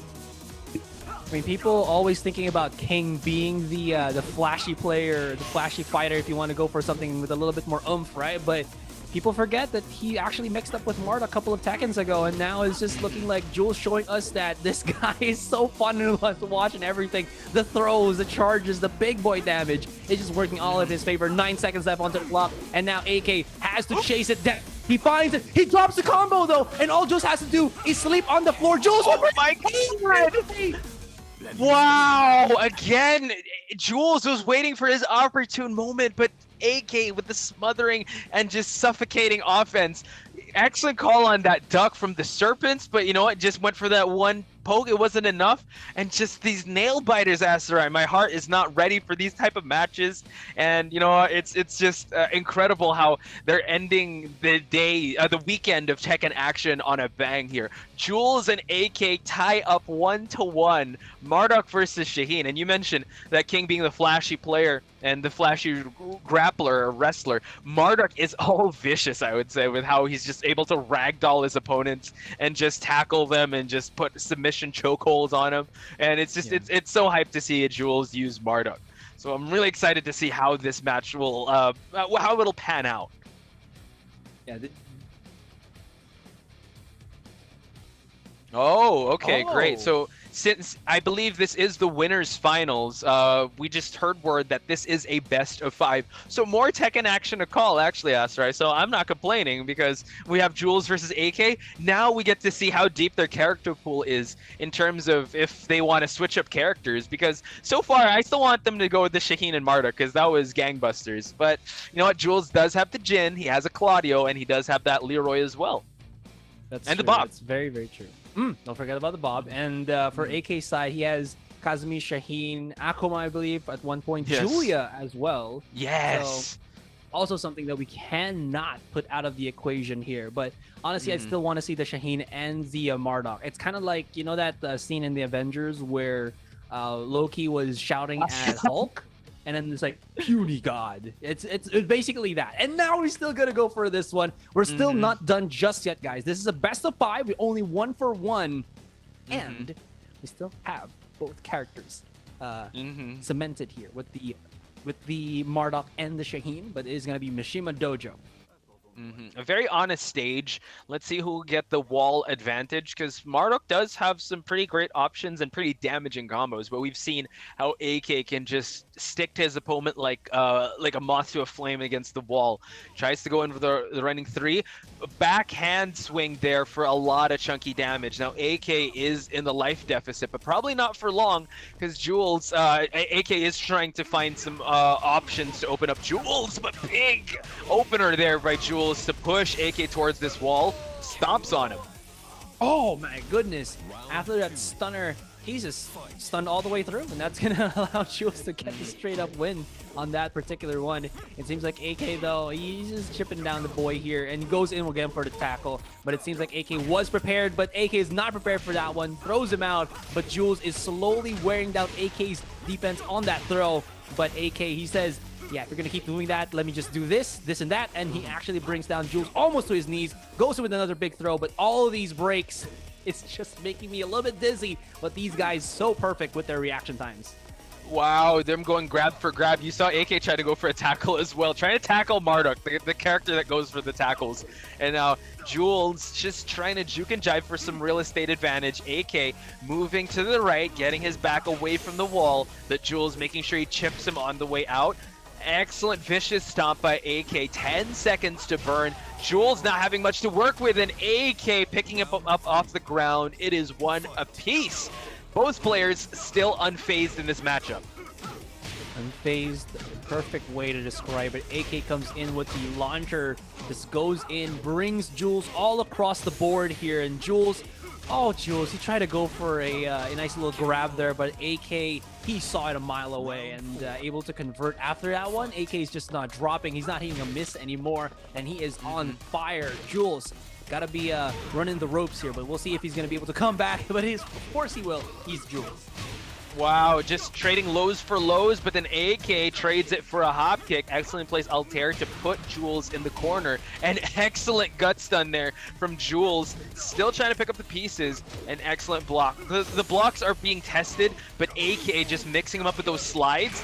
Jules answers with a launcher of his own, gets the rage drive. What's the guessing game? Oh, that could have been real close for AK, but look at this. We're all tied up, Asarai. He just chases him as far as the eye can see. Beautiful there from Jules, but AK comes out of swinging, and he's not going to go down till he breaks Jules's momentum here. Jules finally goes in for that gut stunner once again, but it seems like AK... Okay, there we go. We were kind of missing it at the start of this game, but AK's bringing in the slide. Oh, Jules! Oh, no! Triple slide, no blocks, no parries, no punishes. It's AK slide that wins him out that third game. Yep, the hat trick, the 3 times the charm slide. That is the type of player AK is, especially when he plays Shaheen with the mix-up games of Shaheen. Slide, slide, slide. You'd think he won't do it again, but AK was, yeah, I don't think he'll block the slide. I'm going to keep doing it until you punish it properly. So congratulations, AK, for that awesome third matchup. But again, best of 5, so Jules not quite out just yet. He does have an option to switch characters, and mind you, ladies and gentlemen, if he does switch characters, he will have to stick with it till the end because character select will go to AK, and I'm really interested to see another pick here. But I mean, the Marduk though has been going 2-2 for AK in terms of rounds, so it's pretty even. I don't know how Jules is feeling though. Yeah, I think he just got caught off with the AK signature slide. Yeah. Oh, that was just filthy. Yeah, just sliding straight to Marduk's DMs. It was very filthy. But then that's one of the risks that AK faces, because one block slide, and you saw how Jules was able to counter that slide and able to that punish accordingly. So AK is taking some significant risks trying to go for those lows. Again, just the timing was perfect there. 3 in a row. That's what you can say. Yeah, it was definitely the guessing game there for Jules, and he guessed all 3 wrong in a row. Oh, Jules! He brings out the Jin Mishima. So we'll see if he's gonna be able to bring this up to a 2-2, and we're gonna go for a final game, if ever. This is last day on Earth, and we'll see. Power is definitely everything. Yeah, last day on Earth. Last day on Earth, last stand of Jules going with his main. He is known as the Jin ng Pinas, one of the best Jin Kazamas of the Philippines. They trade, but look at that. Jules trying to pick up the pieces there from that stun. Does go for a hop kick for additional damage. Finds the wall. Savage Sword Ender. I love that. It's just how explosive Jin is in being able to just pick you up and then just able to convert so exceedingly well. And Jules just showing us how he does it. And like you said, one of the best Jins, if not the best in the Philippines. And he just gives us quite a bit of a show in the first round in this game number 4. And he does secure that first round. AK, though, you know what? He's a downloading machine. He'll be able to change up his timing when he needs to.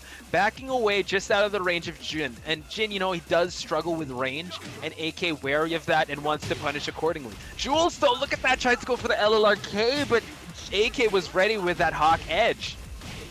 AK, oh, that's more than just a little bit of damage, and he is not letting go. And oh my goodness, AK goes in for the throw as well. The perfect to come out.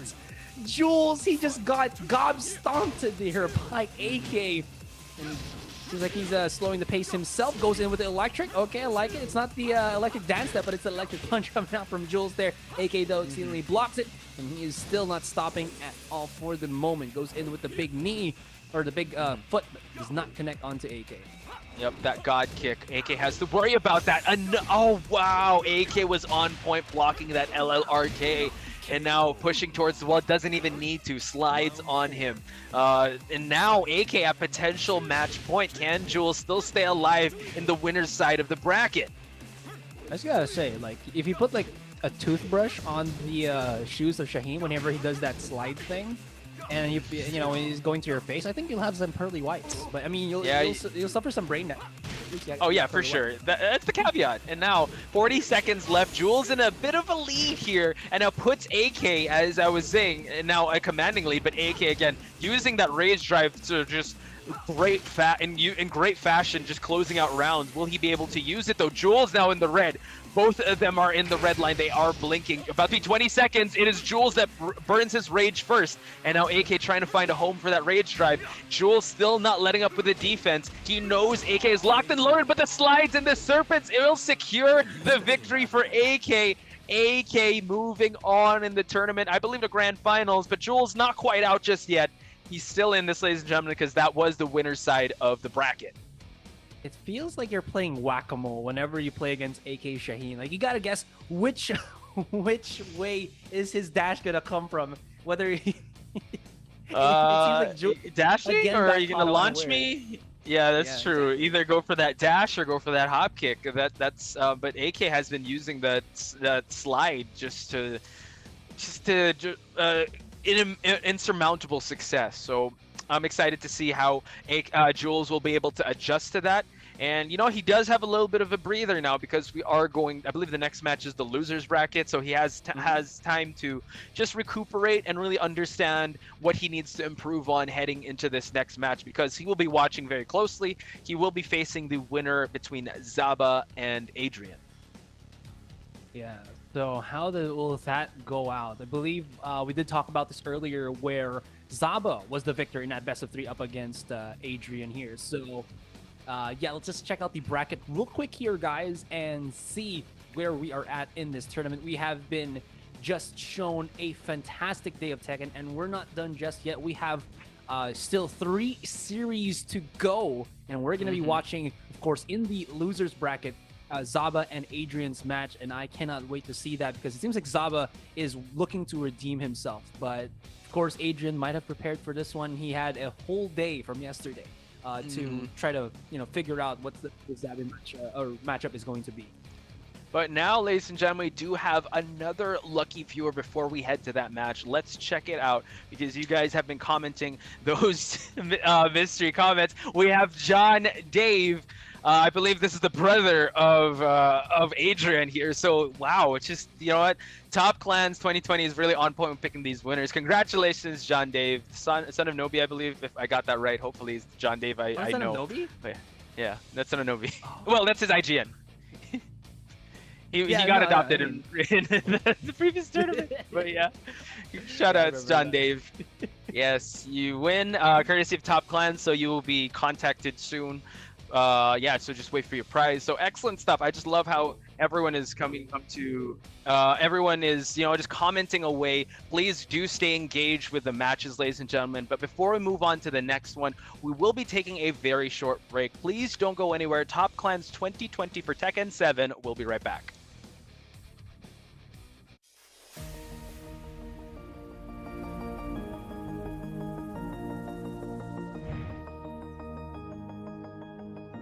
Hi everyone!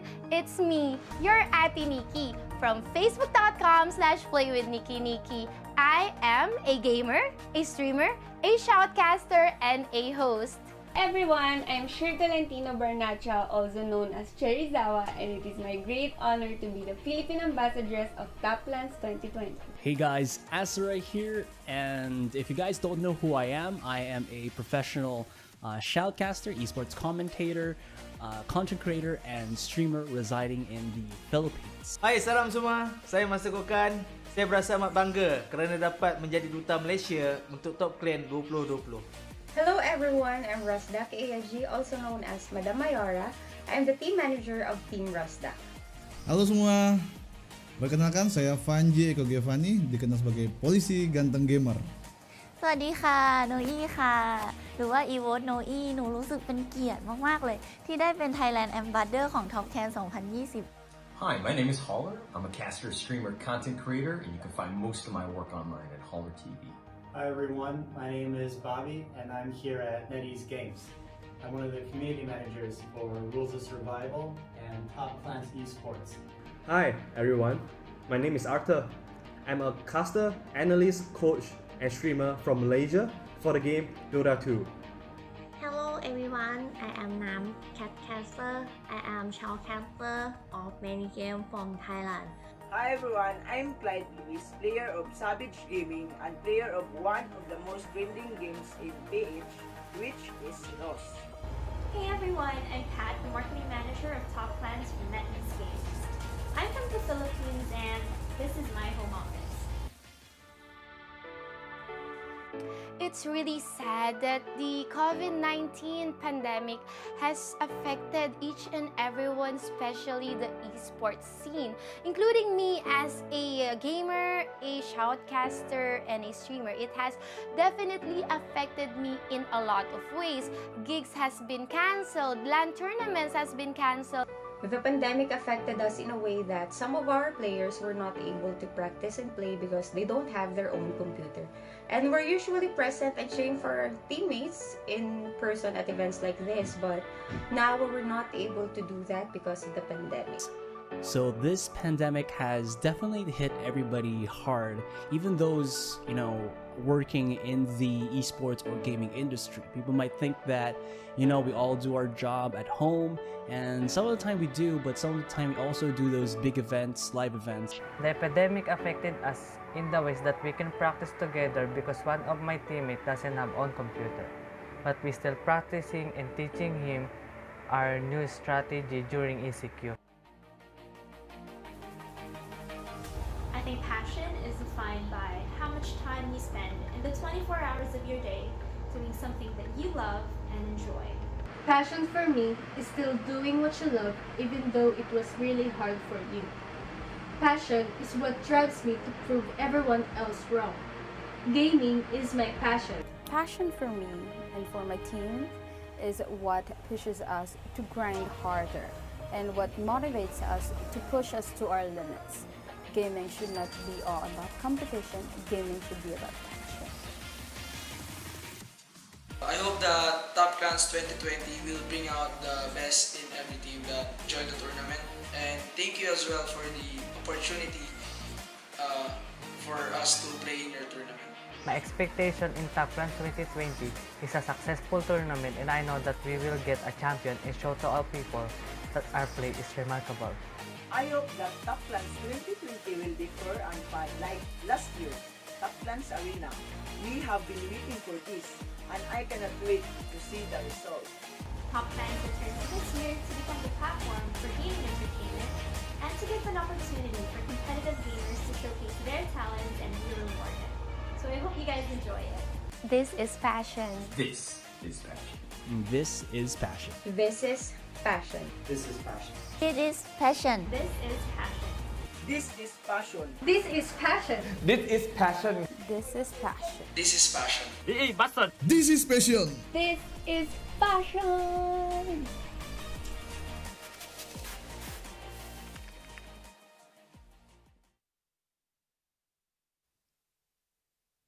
And welcome back to Top Clans 2020 for Tekken 7. Bot Spice and Asarai calling the actions, and I think we're just professional fans right now, just watching how these matches are going to play out with the best seats in the house. And thank you so much for joining us and commenting those mystery codes. We're about to get the next match underway, and I believe it's Zaba versus Adrian. Yeah, definitely. And again, I have been bringing this up every single time because I think this is something that we have to keep pointing out. Zaba has the advantage over Adrian based on the previous match that we saw in the group stages. So this is something that Adrian really has to work with, but it seems like it's not really far off. Although Adrian, at least from what we saw from him during the group stage, was unsure of which fighter he really wanted to bring to the table. And I think right now that's not really a strength for him, rather a weakness, because like he doesn't really know what to use, and in turn that might just kind of mess up what his game plan is, because you know how different play styles with these different characters are, and that's something that Adrian has to still work with this, because we did see him earlier today as well up against Jules basically still kind of fumble. And again, this is not pointing out anything about Adrian, it's more of like I think maybe just something that he needs to adjust to. Yeah, and as you mentioned, he did take a day to just recuperate and kind of analyze what went right for him and what went wrong for him in the matchup between Zaba and him, because again, Zaba was on fire in day one of the group stage of Group A. I don't think anyone was able to beat him, and once he faced AK, he was served his first L. And coming into this, I believe Adrian is able to come in with a different strategy, and he's able to probably adjust his game plan. I think he will stick with that Shaheen and try to just commit to that, because we've seen him play Shaheen so well against Jules, and I think he's able, if he just practices the same defense he displayed with Jules against Zaba, we're going to see some changes with how this match is going to play out. Again, it's a best of 3, so no room for errors, because they are on their last legs in this tournament, because the loser will be sadly going home, while the winner will be locked and loaded to face Jules in the losers finals, which is a best of 5. Yeah, so definitely both of these guys, like you said, there's no more mistakes here. And then the thing about that is this is the hardest path coming into the grand finals. Like, this is the path that nobody wants to take, because there's just so many series that you have to go. There's so many people that you have to try to beat out. But at least if we see Adrian come in from here to up until the grand finals, we know that he's been evolving in this particular tournament. Now Zaba also on that same kind of premise. He came out of swinging in his group stage, but I felt like right now when he's going up against these other players from the other group, which is Group B, it seems like he's kind of getting a wallop, especially from Jules and AK, and he's gonna get that a second time if he beats Adrian. So we'll see how that kind of pans out.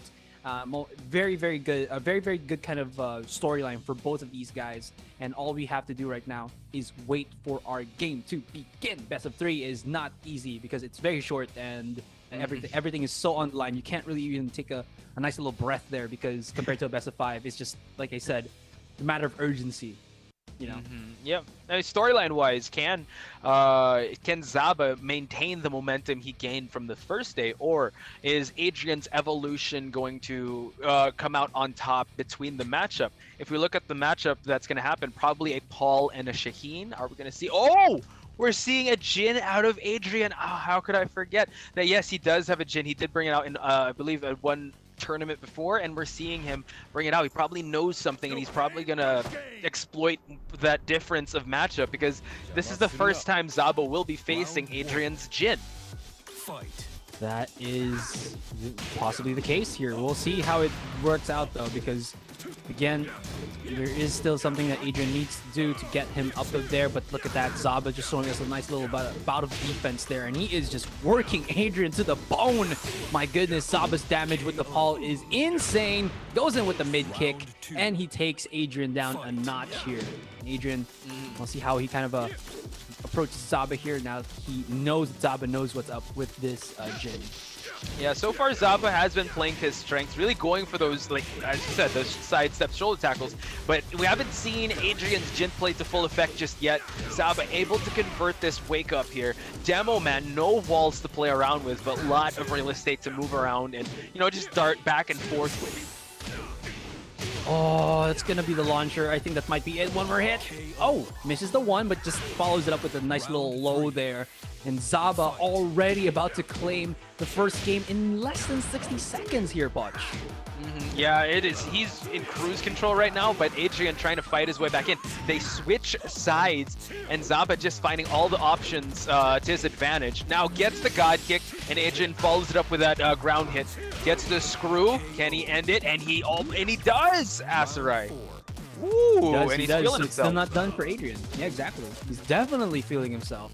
And right now, like how he's using his range up against Zaba here, who has to go in a little bit closer. He's trying to play keep away.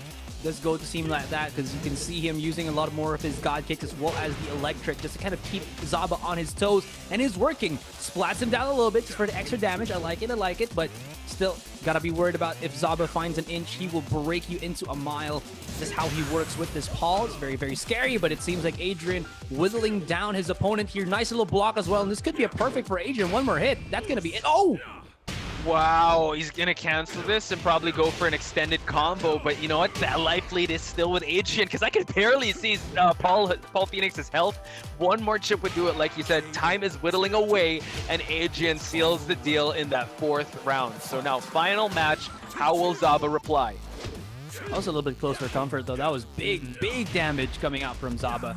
Oh, the throw just pushes him back. Oh, the sidestep. Zaba just showing us that this is not a 2D game. This is a 3D fighter. And he goes in all the way around Adrian here, and he just shows us that he knows the environment better than his opponent. That's going to be one game in the hands of Zaba already. And you know what that means? Match point.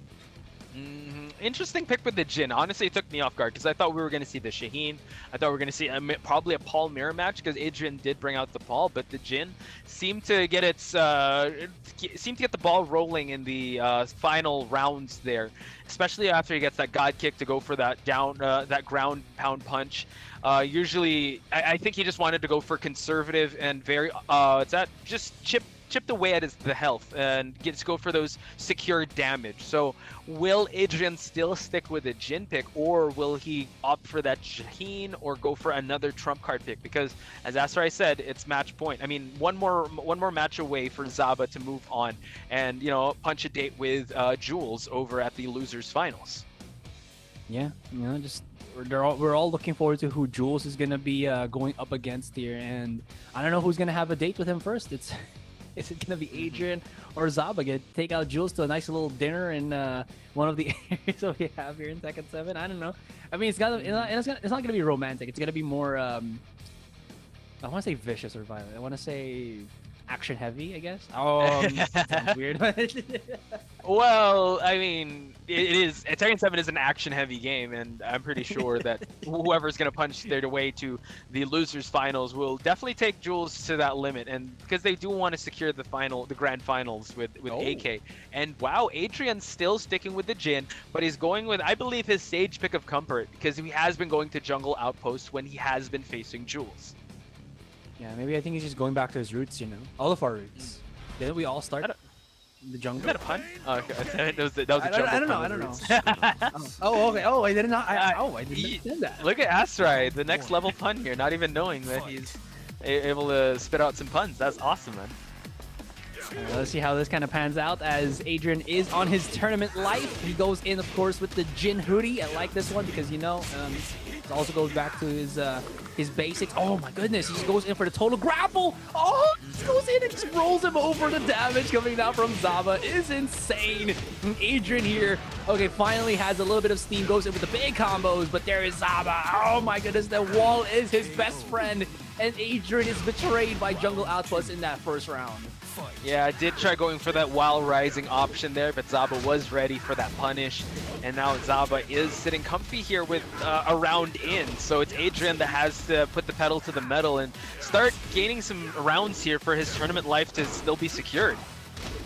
Oh, nice little hop kick there. Let's see how he converts. Brings him all the way to the wall. Break it, see it. Oh no, it just goes in, of course, with the nice little fast combo there. Not sure if he's going to be able to get the most out of here because Zaba is looking to go for the ender. Oh, he breaks him. No, does go for the block. Shoulder tackle to boot, and Zaba just one more hit before he takes down Adrian, who went for the high kick. Zaba went low, and we are already final round before Zaba goes into his date with Jules. Potential final round if Adrian will bounce back from it, but so far it's all been Zaba. You saw all the options get stuffed by Zaba, for that Adrian was throwing out, get stuffed by Zaba. And look at the movement there, it's getting away from the range of that hop kick. They switch sides, but Zaba's still able to get a better of that exchange. Now Adrian is blinking red, he does have options to work with, but Zaba's defense is still unquestioned. It's still putting up and still letting up in this matchup.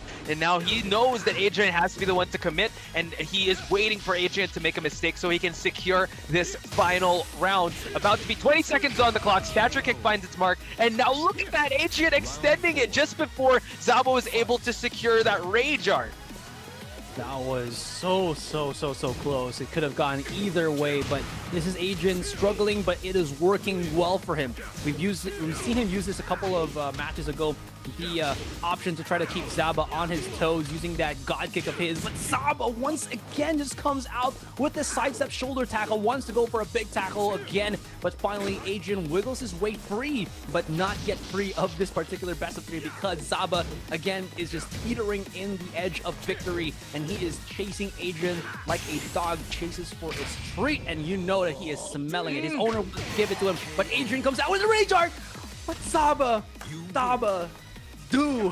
just wins. Zaba was ready. He ducked that rage art and punished accordingly. He really baited the aggression to come out, and he was able to capitalize on it. Congratulations, Zaba, making lightning strike twice as he faces Adrian again. It is the same result as he had in day number 1, 2-0, and now it is Zaba and Jules at the losers finals. Congratulations to Adrian, though, making it this far. He ends his run here at Top Clans 2020 for Tekken 7 in the 4th spot. But now, you know what? The tournament has to move on, and it is going to be Zaba versus Jules in the losers finals. That would mean that Zaba again has his work cut out for him. So let's check out, of course, the bracket once again, just to give an update for our viewers here who might not have been understanding what just happened in that particular game. But all this means is that Adrian is already out, and he's done a fantastic job, but he does end this tournament with 4th place, if I'm not mistaken. And that would mean that Zaba goes forward into the losers bracket, and he will be, like you said, facing Jules in a best of 5 in this losers finals. So we did mention that Jules does have a little bit of steam after he faced AK, but he did cool down. And after an amazing run that Zaba had against Adrian with his Paul Phoenix, you know that his Paul is all revved up and all ready to go to face Jules. Now, I think it's a question of aggression versus defense, because you know Zaba's very successful when it comes to like really pushing the pace and dictating, but Jules loves slowing the match pace down and loves breaking down his opponent's determination to really go for those huge combos and second guess their offense. So this is going to be, stylistically, this is a match to watch, ladies and gentlemen, and it is a best of 5. So, you know what, potential character switches could be, you know, up in the horizon for this matchup. Like you said, we're going to see contrasting plays here. We're going to see Zaba, who always finishes 3 rounds, less than 60 seconds, and Jules, who basically gives us half an hour of one game. I'm kidding, no, I'm exaggerating, but you know what I mean. He brings every round to the final stretches before he goes in for the final strike. And like you said, it's going to be a fun match and the opportunity to see multiple picks as well. If you guys didn't know, aside from the Paul, I believe Zaba does bring out a Miguel and the, was it the other one? The Leroy, I believe? Or... I'm just familiar seeing his Miguel, but I'm pretty sure he delves with other characters. But those two have the most mileage in his character pool. While on the flip side, Jules, you know, with the Bob, with the Leroy, with the Claudio, we haven't seen his Claudio yet, by the way. His Jin. Astray, who would you prefer Jules use, or who would you love? What action would you love to see? What kind of matchup against Paul would you want to see? I mean, I feel like a broken record here, but at least right now, Jules has been on fire with his Bob. And I feel like it just gives him a nice little mix of defensive and offensive options compared to how Zaba has been playing this Paul, which is basically rush down. Although he does block well, because, you know, it's something that you need to do. It seems like, again, that's the option that we're looking for, is the Bob. Because, again, it's really, really good with his options right there for Jules. I mean, opening bell, round 1, start, fight, down forward 1, like, or DF2, like just a launch or shredder kick. He really opens up the round in explosive fashion. So the way I see it, Jules being the defensive specialist knows that coming in. And yeah, like you mentioned, I do also want to see that Bob pick because he's really able to, you know, just get out of dodge, and after that he's able to use Bob's wave dash to come in, and it's a mix-up on its own because is he going to go for the zip cutter or will he go for the hell sweep? So will he be able to bring Zaba to unfamiliar territory and rough waters, because we did see Zaba struggle with AK once he brought out the Shaheen. So really interested to see, but I know he also has that Leroy, because when we saw AK versus Jules, Leroy was the one to secure him that victory against AK, if my memory serves me right. But now heading to... Okay! I did not expect this. I was expecting a Leroy, but there is another character that was in Season 3, and it is Fakumram. Another big hitting character with a lot of range. Can Zaba be able to close out that distance for him to gain that offensive advantage? We saw Jules before with the Marduk, so why not go for the other big man in the Tekken 7 roster here, which is the Fakumram. Oh, he's gonna go for the festive Fakumram. I thought it was gonna be more of the chain, you know, Fakumram and chain. But you know what? It's all good in the hood. He's just gonna go in. I feel like this just gives us a nice little contrast. But it seems like Jules, whenever you see a Fakumram, it's all about that offensive capabilities of him, and he just comes out swinging, hitting Zaba a little bit too hard there, and Zaba's already bleeding, and he is low as can go. And you see Jules actually pushing the pace here, being a little more aggressive because he has that range to keep him away with long limbs and that teep kick, that standing 3. Goes for the overhead just to keep him in check, but did he catch him pressing? He did not. Jules punishes accordingly, and that's going to be the first round for Jules. Zaba hoping, you know, praying that would have actually worked out, but up against Jules, it ain't gonna work. This man is way too calculated, well too calculated. Yeah, I'm just gonna use calculated. Yeah, in any case, yeah, you're right. Definitely the long limbs for Jules, making it so that he can actually have so many things to try to work with up against Zaba here. He tries to go in for the grapple, but Jules was so quick to just break that, and he says, back away from me. And Jules, with a flurry of these lows and highs, making Zaba really guess what he's going for. And Zaba, at least for the moment, going for the simple stuff, just comes in for the 1-2, backs away, does get hit, and again, Jules just bombarding him. The strength of Fakumram is just purely range and mix-ups, and Jules really able to beat him in the stand-up department, but now Zaba gets his signature tackle in, completes the string here, goes for the chokehold, and now Jules is in the life deficit. Zaba kicks him for good measure, but Jules does have some range to work with, but no, a Death Fist to keep him out. It is 1-1, Asarai. We have ourselves here a game, ladies and gentlemen, as it seems like Zaba has prepared for this matchup up against Jules, but oh my goodness, Jules just watching him, catching him sleeping, and look, oh, the charge punch, I'm so on it, demolishes, melts away Jules's HP bar, brings him all across the floor, and Jules is actually the one who is struggling to keep up against Zaba. Yep, Jules is in the back foot, does have range to work with, but not much life. hey, he can make the comeback happen. 30 seconds left, but a down forward 4 is going to catch him, and Zaba does break the tie here, but it could just change. Nice follow-up there by Jules. Still no balcony break for both these players. Ooh, just breaks him away, pushes him back. Okay, wait, hold on. There is the red stuff at least for Zaba here. He can use it, but Jules doesn't even allow him to. He's like, not gonna let that happen, bro. And Jules brings it back 2 for 2 in terms of the rounds. Goes in with the hop knee, but does not have any opening whatsoever. Zaba finally seeing that and actually blocking it, and he's back away from each other. Not sure what happened here. I think they're just testing things out. I believe we're just going to wait for what's going to happen. I think they did get the go signal, and they will continue the round.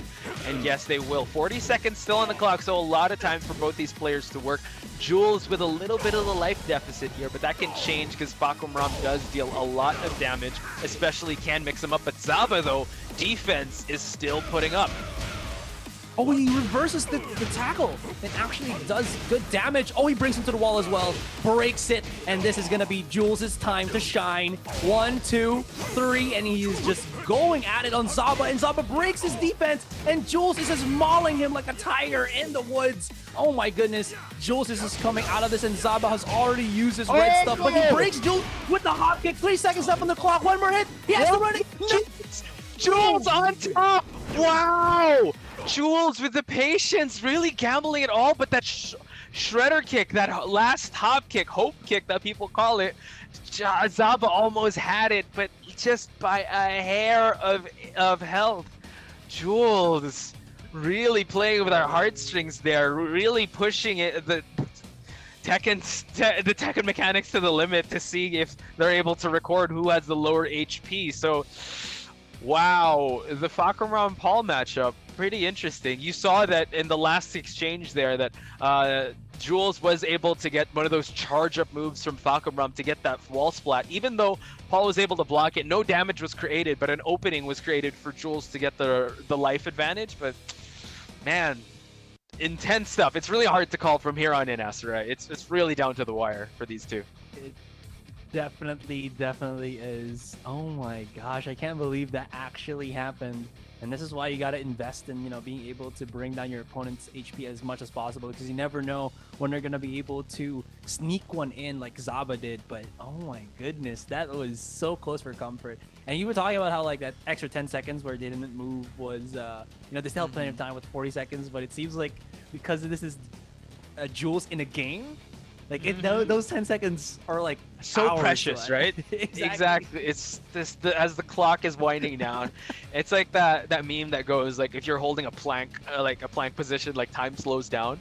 In Tekken, it feels like that. They're just staring each other down. What's gonna happen? So I think that they were just seeing if their connections were okay, or like if they were playing in the most optimal conditions. So it happens, and you know what? They both understand the gentleman's rule of combat there. Just making sure that okay, are we good to go? So they did get the go signal, and now we get the go signal for the next match. It's still gonna be the same cast of characters, but we are going to Twilight Conflict. Ooh. Have we actually gone to this stage in this entire weekend? I don't think like so, no. actually. I think this is the first time we're on the stage for Top Clans 2020. Interesting. So for those of you that haven't seen the stage, there is a balcony break, and it's a pretty long stage after that. That's true. So this is still something that can work in either favor's way. Also gotta say, Jules, like you said, right? There's a lot of mids as well as mix-ups for the Fakumram, but his ability to just close in the gaps is also pretty damn insane. You kind of see like this bit of a two-person gap there. He could just like clear it in one single move.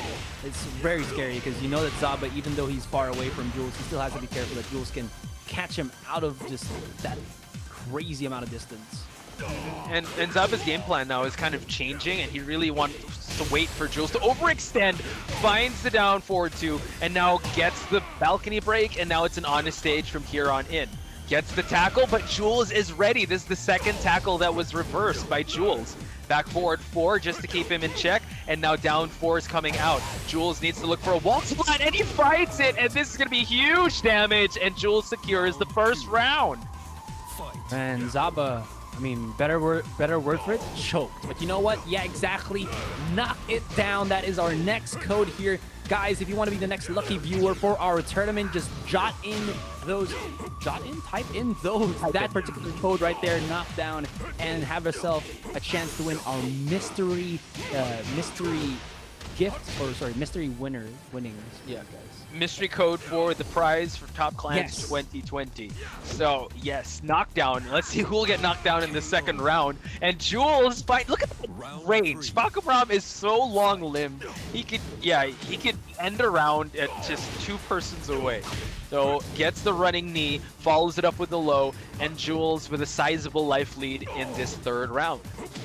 Fakamram is like somebody you can actually see in in those grappler animes, like Back in the Grappler or the other one. In any case, though, this is already Jules just chasing it down. Okay, finally Zaba spotting out the low parry there, activates the blue stuff. The rage drive will not be able to drive him to that victory because Jules comes in with the running knee to the face, and that is gonna be Jules with game number 2. I feel the excitement, Astra. Now Jules coming to full form with his Fakamram.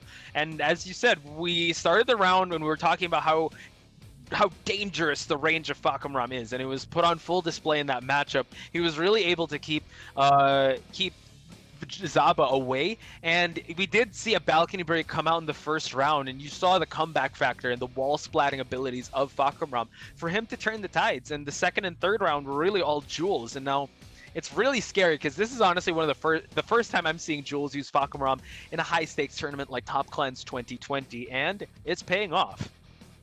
Yeah, it's paying off fantastically. Dividends for Jules here. Now, it begs us a little bit of the question: what is gonna be the adjustment here for Zaba? Is he finally gonna let go of this Paul? I mean, they've been holding hands since the start of this tournament. He has not switched characters at all, if I'm not mistaken.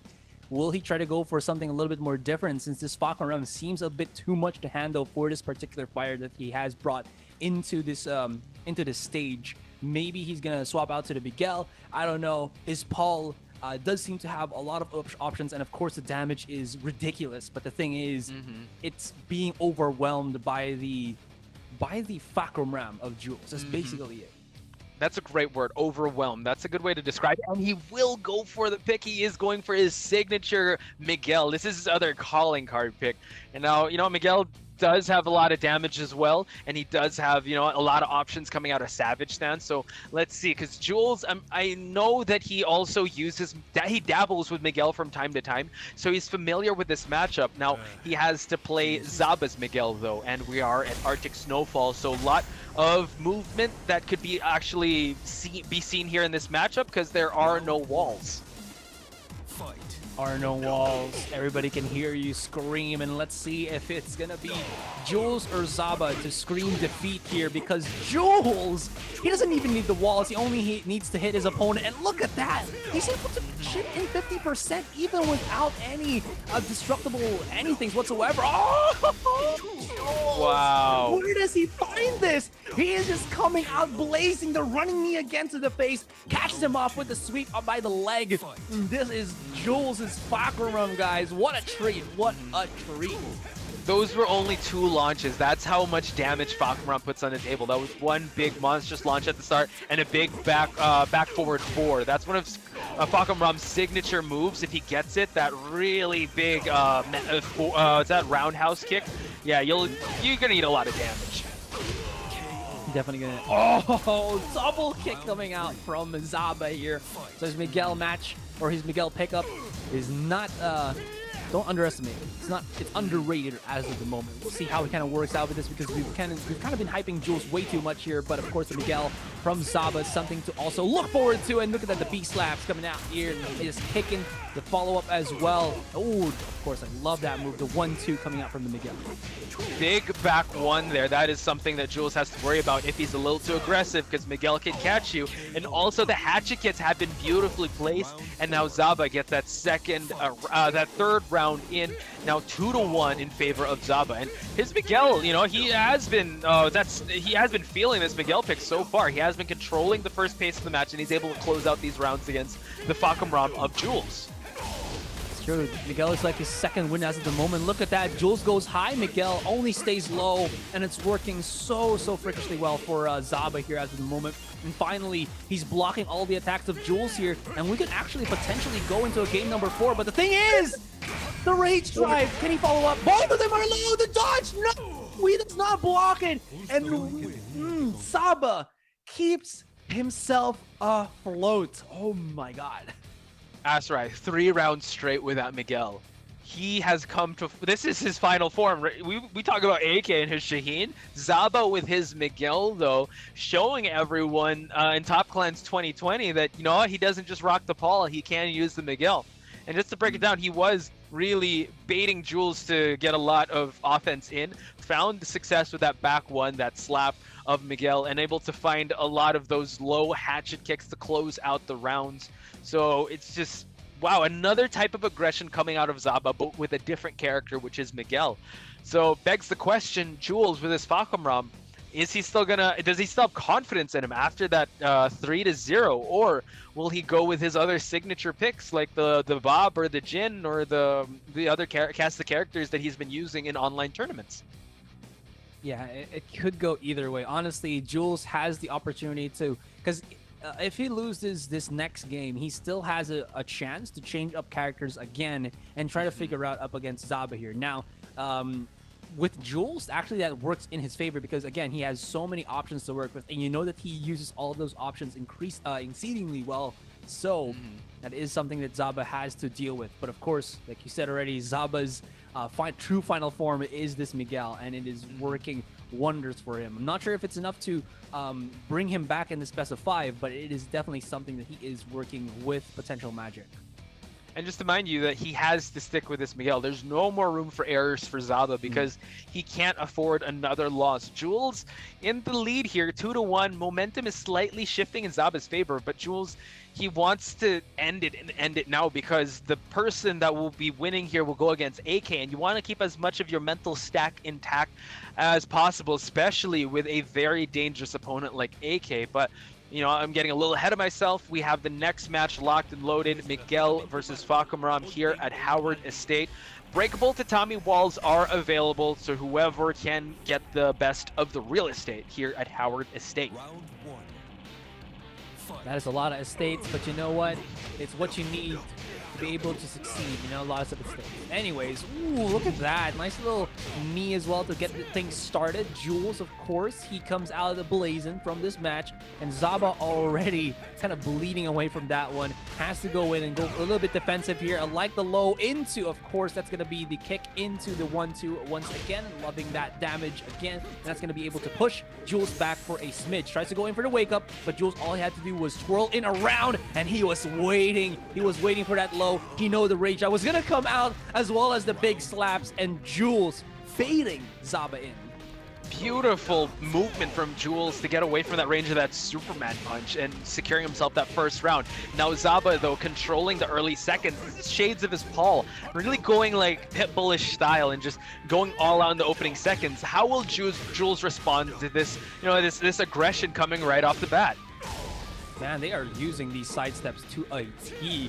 I've been seeing like so many attacks, and then all they do is just kind of like dodge and dodge as far as they can go.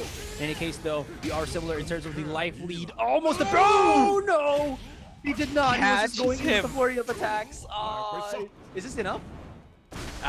He hit him, right? He did. Oh, but no, it's not quite enough. And now that low will do it, though. And Jules, all part of the plan. And now Jules is 1 round away, cementing his spot in the grand finals. Goes for a big back forward 4, but Zaba was ready. Blocks the low and still continues the offense. Nice punishment there on the hop knee. Jules backing away, just getting some space, and finds a huge launch out of that exchange. Huge launch is an understatement because look at that. Zaba, up until that point, was full in terms of HP. Zaba is just mixing up these mid and low kicks, and it is working so well for him. Miguel's just stance is it's nonchalant and casual, but you don't even know where he's going to be attacking from, and Zaba is just using that up to a T. And Jules always has to be the initiator, not the receiver, because it does not work up against Zaba. Oh, wow. Jules was just piling on the damage there, but Zaba finds a well-placed hop kick. But now the tatami wall is not in favor of Zaba. Zaba did put Jules in the red, has some rage to spend and burn. About to be 35 seconds on the clock. Fishes for a big back four. That knee, though. Again, Zaba just out of range, and we're back to 2-2, all tied up. Can Jules head on over, or will Zaba continue his tournament life? Goes for the hell sweep and continues on the damage. Asteroid, the wall is right there for Jules. Have I seen this combo from Jules? That was insane. Like, he was just catching, I think, the wake-ups of Zaba there for as long as possible. And that should be it. Oh, the blocks coming out from Zaba. He has a moment. He has a chance. But the one punch into the one kick, and that will show us who the true victor is. Jules going into the grand finals. So we're seeing a run back between AK and Jules, but Jules, being in the loser's side, has a big task ahead of him. He has to reset to bring AK to the loser's bracket, and it's all fair game. But before we head on over there, you know, congratulations to Zaba. We did see his final form, which was Miguel. It did pay off, but the Fakamram was too vicious. It was too, just the range was insane, and it was too mighty, and Jules moving on with that. But Zaba ending things on a high note here, landing in the third spot here at the Top Clans 2020 for Tekken 7. But now, I want to see that how long we've come to get here. I want to see that with those brackets, because it's going to be Jules versus AK in the grand finals. So if we're gonna put that into math, statements here, we have a possibility of 10 games still. If ever Jules can go for the reset, and if we go for a double Luigi every single time. 2-3, 2-3. Yeah, wow. That's gonna just. I mean, I'm ready for that. They're gonna be spoiling us with some Tekken action there, and we'll see, because AK sitting comfy in the winner's side of things is actually I can see it play both ways. AK isn't warm up, but look at this lucky viewer. We have Maru C. Hashtag mga marupet. This is another known player in the Philippines. We all know Maru. Maru? Like, Maru C. Oh yeah, okay. Yeah, it's Maru, guys. Wow. Just the Tekken community has come to watch Top Clans 2020 to support the local scene. So Maru C, congratulations, winning the lucky viewer there. So still, I believe there's some codes that are still coming up, ladies and gentlemen. So do pay attention to those matches so that you'll be able to stand a chance to win some amazing prizes, courtesy of Top Clans 2020. All you have to do is just comment the mystery code in the comment section. It's that easy, Asarai.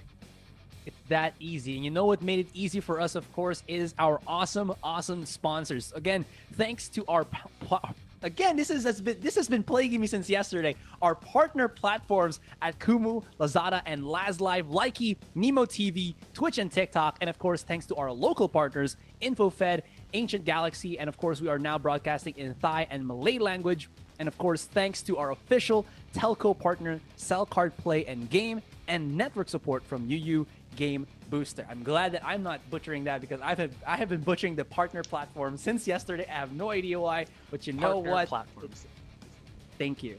And of course, before the final match begins, we're just gonna have a quick break here, guys. Of course, we got to set everything up for you. The set has been we're setting everything up.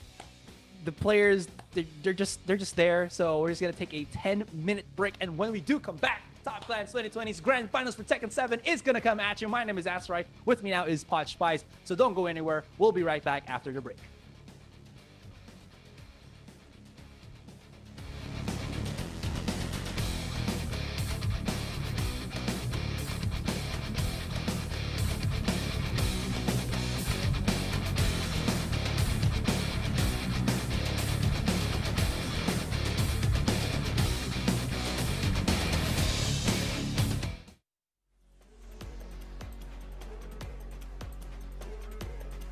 Hai, salam semua. Saya Mas Tegukan.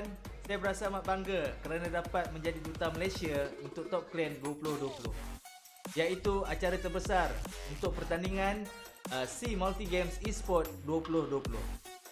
Top Clan akan mengadakan tournament terbesar mereka dengan hadiah yang terkumpul cukup lumayan, bernilai $85,000 USD. Saya adalah seorang content creator dan juga saya seorang streamer. perkara yang paling penting bagi saya adalah saya mendapatkan semangat dan juga kepuasan ketika bermain game.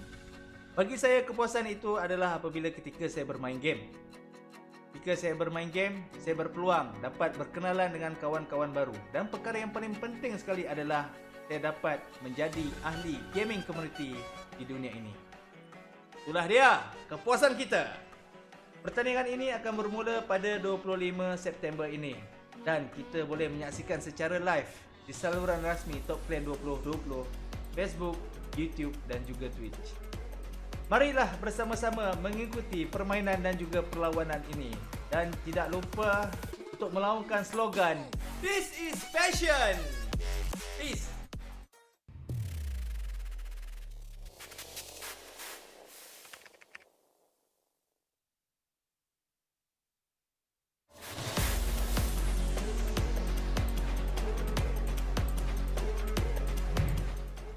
สวัสดีค่ะโนอี้ค่ะหรือว่า Evote โนอี้หนูรู้สึกเป็นเกียรติมากๆเลยที่ได้เป็น Thailand Ambassador ของ TEKKEN 2020 วันนี้เนยจะมาแนะนำ TEKKEN 2020 ซึ่ง TEKKEN 2020 ก็คือการจัดการแข่งขันเกม e-sport ที่ยิ่งใหญ่และสุดพิเศษที่สุดใน Southeast Asia ของปี 2020 นี้ซึ่ง TEKKEN 2020 เนี่ยเขามีการจัดการแข่งขันเกมมากมายหลายเกมเลยเพื่อนๆคนไหนที่สนใจก็เข้าไปดูรายละเอียดตรงลิงก์นี้ได้เลยเดี๋ยวเนยจะขึ้นลิงก์ไว้ให้นะคะส่วนตัวเนยชอบเล่นมาเวลทอมแอนด์เจอรี่เพราะว่าแบบสนุกมากเลยเพลินเล่นได้ทั้งวันเลยค่ะซึ่งไม่ต้องสงสัยเลยนะว่าทำไมเนยถึงเล่นหลายเกมนะคะเพราะว่าส่วนตัวเนยเป็นสตรีมเมอร์เนยต้องค้นหาแพชชั่นจากการเล่นเกมซึ่งแพชชั่นของหนูก็คือการทำให้คนดูมีความสุขยิ่งหนูเห็นคนดูที่ดูหนูมีความสุขยิ่งทำให้หนูมีแรงผลักดันในการทำสิ่งนั้นต่อไปให้มันดีขึ้นเรื่อยๆค่ะและสุดท้ายนี้อยากจะชวนทุกคนไปชมการแข่งขันที่จะเริ่มขึ้นในวันที่ 25 กันยายนนี้เป็นต้นไปได้ที่ TEKKEN 2020 Official Channel และอย่าลืมกดไลค์กดติดตามเป็นกำลังใจให้เนยด้วยนะคะเนยอยากให้ทุกคนมีความสุขและสนุกไปกับการแข่งขันนี้ This is Passion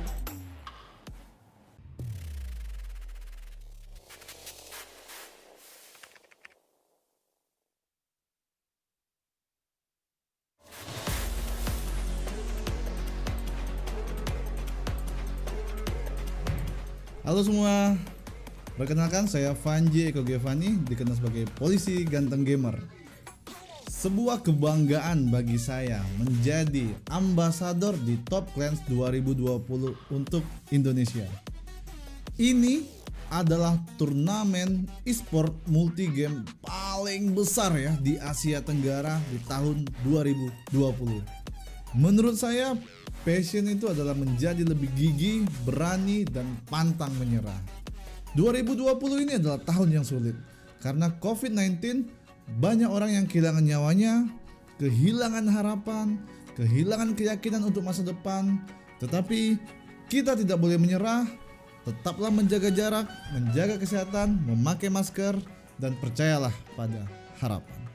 Turnamen ini akan dimulai tanggal 25 September 2020 dan kalian semua bisa menonton melalui channel-channel official dari Top Clans 2020. Ada Facebook, ada YouTube, dan juga ada Twitch. Mari kita ikuti acara ini bersama-sama dan ucapkan slogannya dengan semangat, This is Passion. Jadi buat teman-teman semua jangan lupa like video Papol dan dukung terus Papol. Terima kasih.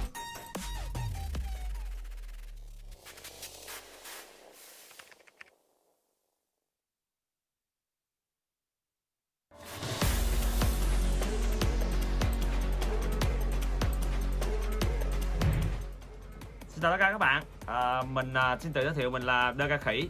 Tên thật của mình là Phạm Hoàng Lộc. Hiện tại mình đang là streamer tự do trên Facebook Gaming Việt Nam. Hôm nay mình rất vinh dự được thông báo mình sẽ trở thành đại sứ khu vực Việt Nam của giải đấu TEKKEN 2020. Giải đấu có thể coi là lớn nhất khu vực Đông Nam Á dành cho các tựa game mobile nói chung và esports nói riêng, được tổ chức bởi hãng game SEA. TEKKEN là giải đấu quy tụ rất nhiều bộ môn nổi tiếng trong khu vực Đông Nam Á, chẳng hạn như là Marvel, Super Alien, Dota 2, Tom và Jerry, Chase, Tekken 7 và đặc biệt là tựa game đã được phát hành ở Việt Nam là Rule of Survival. Giải đấu có quy mô toàn Đông Nam Á và là giải đấu eSports tổ hợp lớn nhất khu vực. Với tư cách là đại sứ khu vực Việt Nam của giải đấu TEKKEN thì DK Khỉ cảm thấy vô cùng tự hào khi lần đầu tiên Khỉ được thấy mình được sống với niềm đam mê game của mình, và niềm đam mê này được công nhận bởi cộng đồng quốc tế. Với slogan This is passion, thổ bùn đam mê, giải đấu TEKKEN là nơi để các bạn có niềm đam mê giống DK Khỉ được theo dõi sự phát triển của ngành game quốc tế như thế nào. Giải đấu sẽ được tổ chức vào ngày 25 tháng 9 sắp tới và chúng ta có thể theo dõi trên cả fanpage Facebook lẫn kênh YouTube. Hãy truy cập fanpage TEKKEN 2020 và kênh YouTube TEKKEN Esports để theo dõi DK Khỉ và giải đấu nhé. This is passion, thổi buồn đam mê. Các bạn hãy cùng DK Khỉ chinh phục giải đấu TEKKEN 2020 nhé.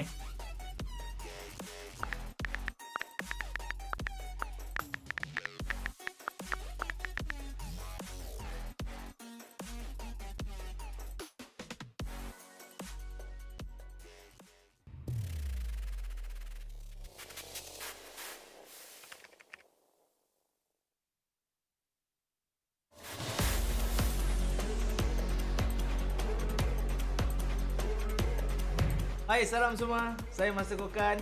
Saya berasa amat bangga kerana dapat menjadi duta Malaysia untuk Top Clan 2020, iaitu acara terbesar untuk pertandingan SEA Multi Games Esport 2020. Top Clan akan mengadakan tournament terbesar mereka dengan hadiah yang terkumpul cukup lumayan bernilai $85,000 USD. Saya adalah seorang content creator dan juga saya seorang streamer. Perkara yang paling penting bagi saya adalah saya mendapatkan semangat dan juga kepuasan ketika bermain game.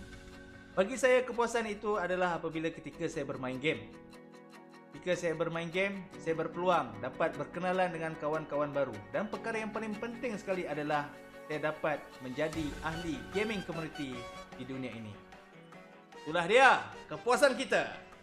Pertandingan ini akan bermula pada 25 September ini dan kita boleh menyaksikan secara live di saluran rasmi Top Clan 2020, Facebook, YouTube dan juga Twitch. Marilah bersama-sama mengikuti permainan dan juga perlawanan ini dan tidak lupa untuk melaungkan slogan This is passion. Peace.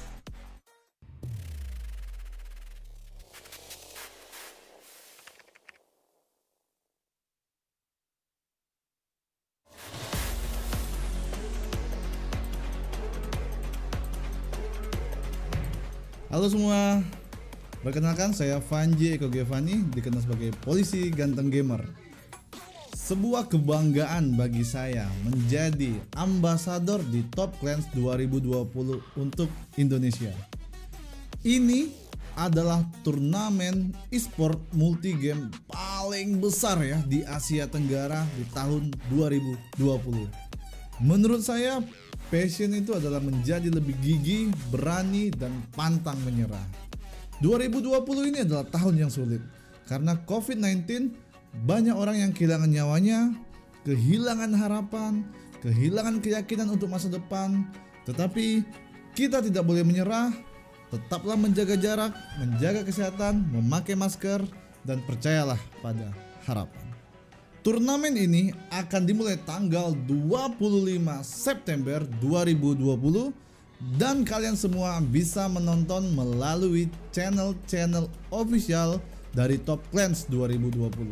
Ada Facebook, ada YouTube, dan juga ada Twitch. Mari kita ikuti acara ini bersama-sama dan ucapkan slogannya dengan semangat, This is passion. Jadi buat teman-teman semua jangan lupa like video Pak Pol dan dukung terus Pak Pol. Terima kasih.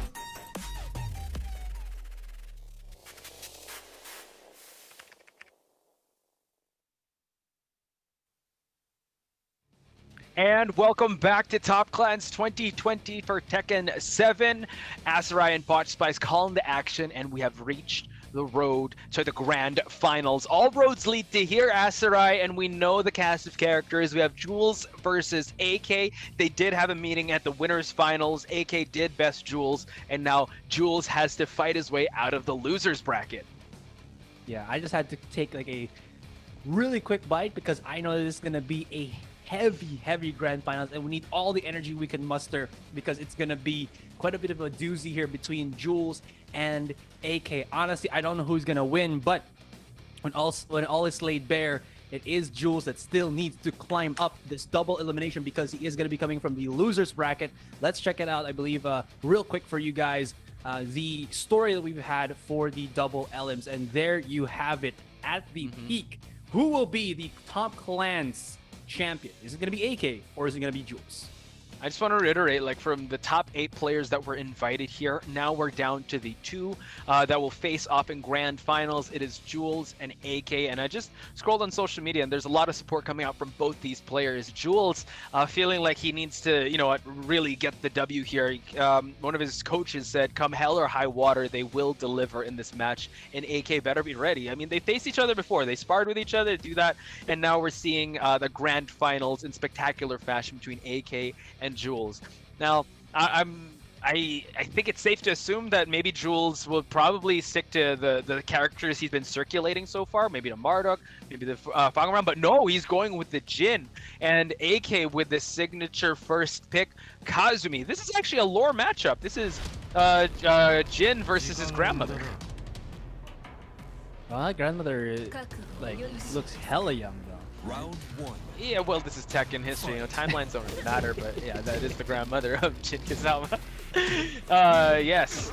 So here we go. Early start for Jules. Early pokes in, and AK answering back with those stature kicks, but Jules finds that knee, able to carry him towards the wall for some environmental advantage. I thought we were going to talk about environmental friendly, but it seems like no, it's actually going to be environmental harmful here for AK as Jules is just coming right out. Okay, AK, we see a little bit there, a little bit of breath for AK here in the first round, and he is pushing him back. Nice little hop dash over the dodge as well. I'm sorry. Wow. Jules was able to call out that rage drive for it to just pass him, and he was ready for the punish. Man, Jules was on point with that, but AK unfazed, unmoved, and he's still trying to get the best of this. Jules finds a can in the process to get out of that wall situation, though. He does get out of this one. Life lead not really too big on either side. AK actually goes in for a nice little grab there as Jules went in for a wake up, but able to also convert. One more hit is going to be it, but Jules does have the red stuff, but this is where it becomes a little bit more scary because there's so many options for Jules to come back, but AK keeps it simple, goes in for the low, and we harbor ourselves here to start the game. AK, he's coming off a high from that one, pushes it back, 1-1-2, pushes him back a bit further, and goes in once again. The Deja Vu comes out, karate chop from AK, so Jules struggling slightly here. Nice slasher kick to just get some plus frames to move him outside that wall. And Kazumi, all her moves really want to push you towards that wall to get that splat, even that tiger, just to keep you at bay. And now Jules realizing that, just moving away from the preferred range of AK, tries to find the Orochi heel. Jules finds an uppercut in the process, and now pushes at the right side of Violent Systems. Gets the LLRK, and Asarai, we're seeing the wall here. From low parry, again, I thought that, you know, AK was going to wake up from that wall situation, but Jules finding that low parry. All part of the plan. All part of the plan in this rhythm game that is Jules's play. It is just working so well for him. He is just like, he's just dancing in front of AK here. Every single step, every single move, all according to plan, pushes him all across the screen here, and he even goes for the tackle, but of course AK with the reversal does not convert on that one, but he does put Jules up against the wall. Okay, the trade, oh my goodness, Jules comes out of that winning, slashing, and game 1 goes to Jules. Wow, and we were actually talking about him not bringing out the Jin because he wasn't, we were speculating he wasn't comfy with it, but in that round, he looked confident. That last exchange there, he won with the greatest of ease. So now, question is on AK's side, will he go back to the drawing board? Because AK has some rounds to burn, but you don't want to give Jules that kind of momentum to get his Jin warmed up. Jules is in the loser side, so he will have the long road ahead of him that he has to reset everything, win one set, then win another one. So that is a long task ahead of him. Now AK though, will he bring out the Shaheen this early? Does he want to end it real quick? I mean, that's always an option, and ever if it gets reset, he could just try something else, right? That's why it's so important for you to get into the winner's side of the grand finals, because again, even though you have that advantage, it is an advantage, so you can use that to your favor and kind of figure out your opponent, or maybe even whittle them down. Maybe this is going to be a battle of attrition, we don't know yet, but honestly I think just go for the Shaheen already, because it proved the most fatal when we saw that Jules versus AK matchup earlier today. Yeah, just go out guns blazing. You don't want to give Jules too much of a chance to come back from this, especially even though the momentum is still technically up in the air. You want to be able to just seize that, and now he is cementing it with that Shaheen going to the Mishima Dojo. So again, a pretty honest stage with how the walls are placed. Who is going to be able to push to their advantage? Who is it going to be? Power is everything, and we are seeing the power of Jules. And like we said, the Shaheen to come out from AK. No more fooling around with the Kazumi. No more grandmother fight here. Can I just say with the outfits, it just seems like Shaheen thought it was Casual Friday, but Jin's like the boss and like, it's not Casual Friday day. We have to come in. You have to come in uniform. And look at that, Jules with a sizable difference in life, but he is trying to find his way back in this match. But the Altair will land flush on AK's side, getting himself out of that sticky spot against the wall.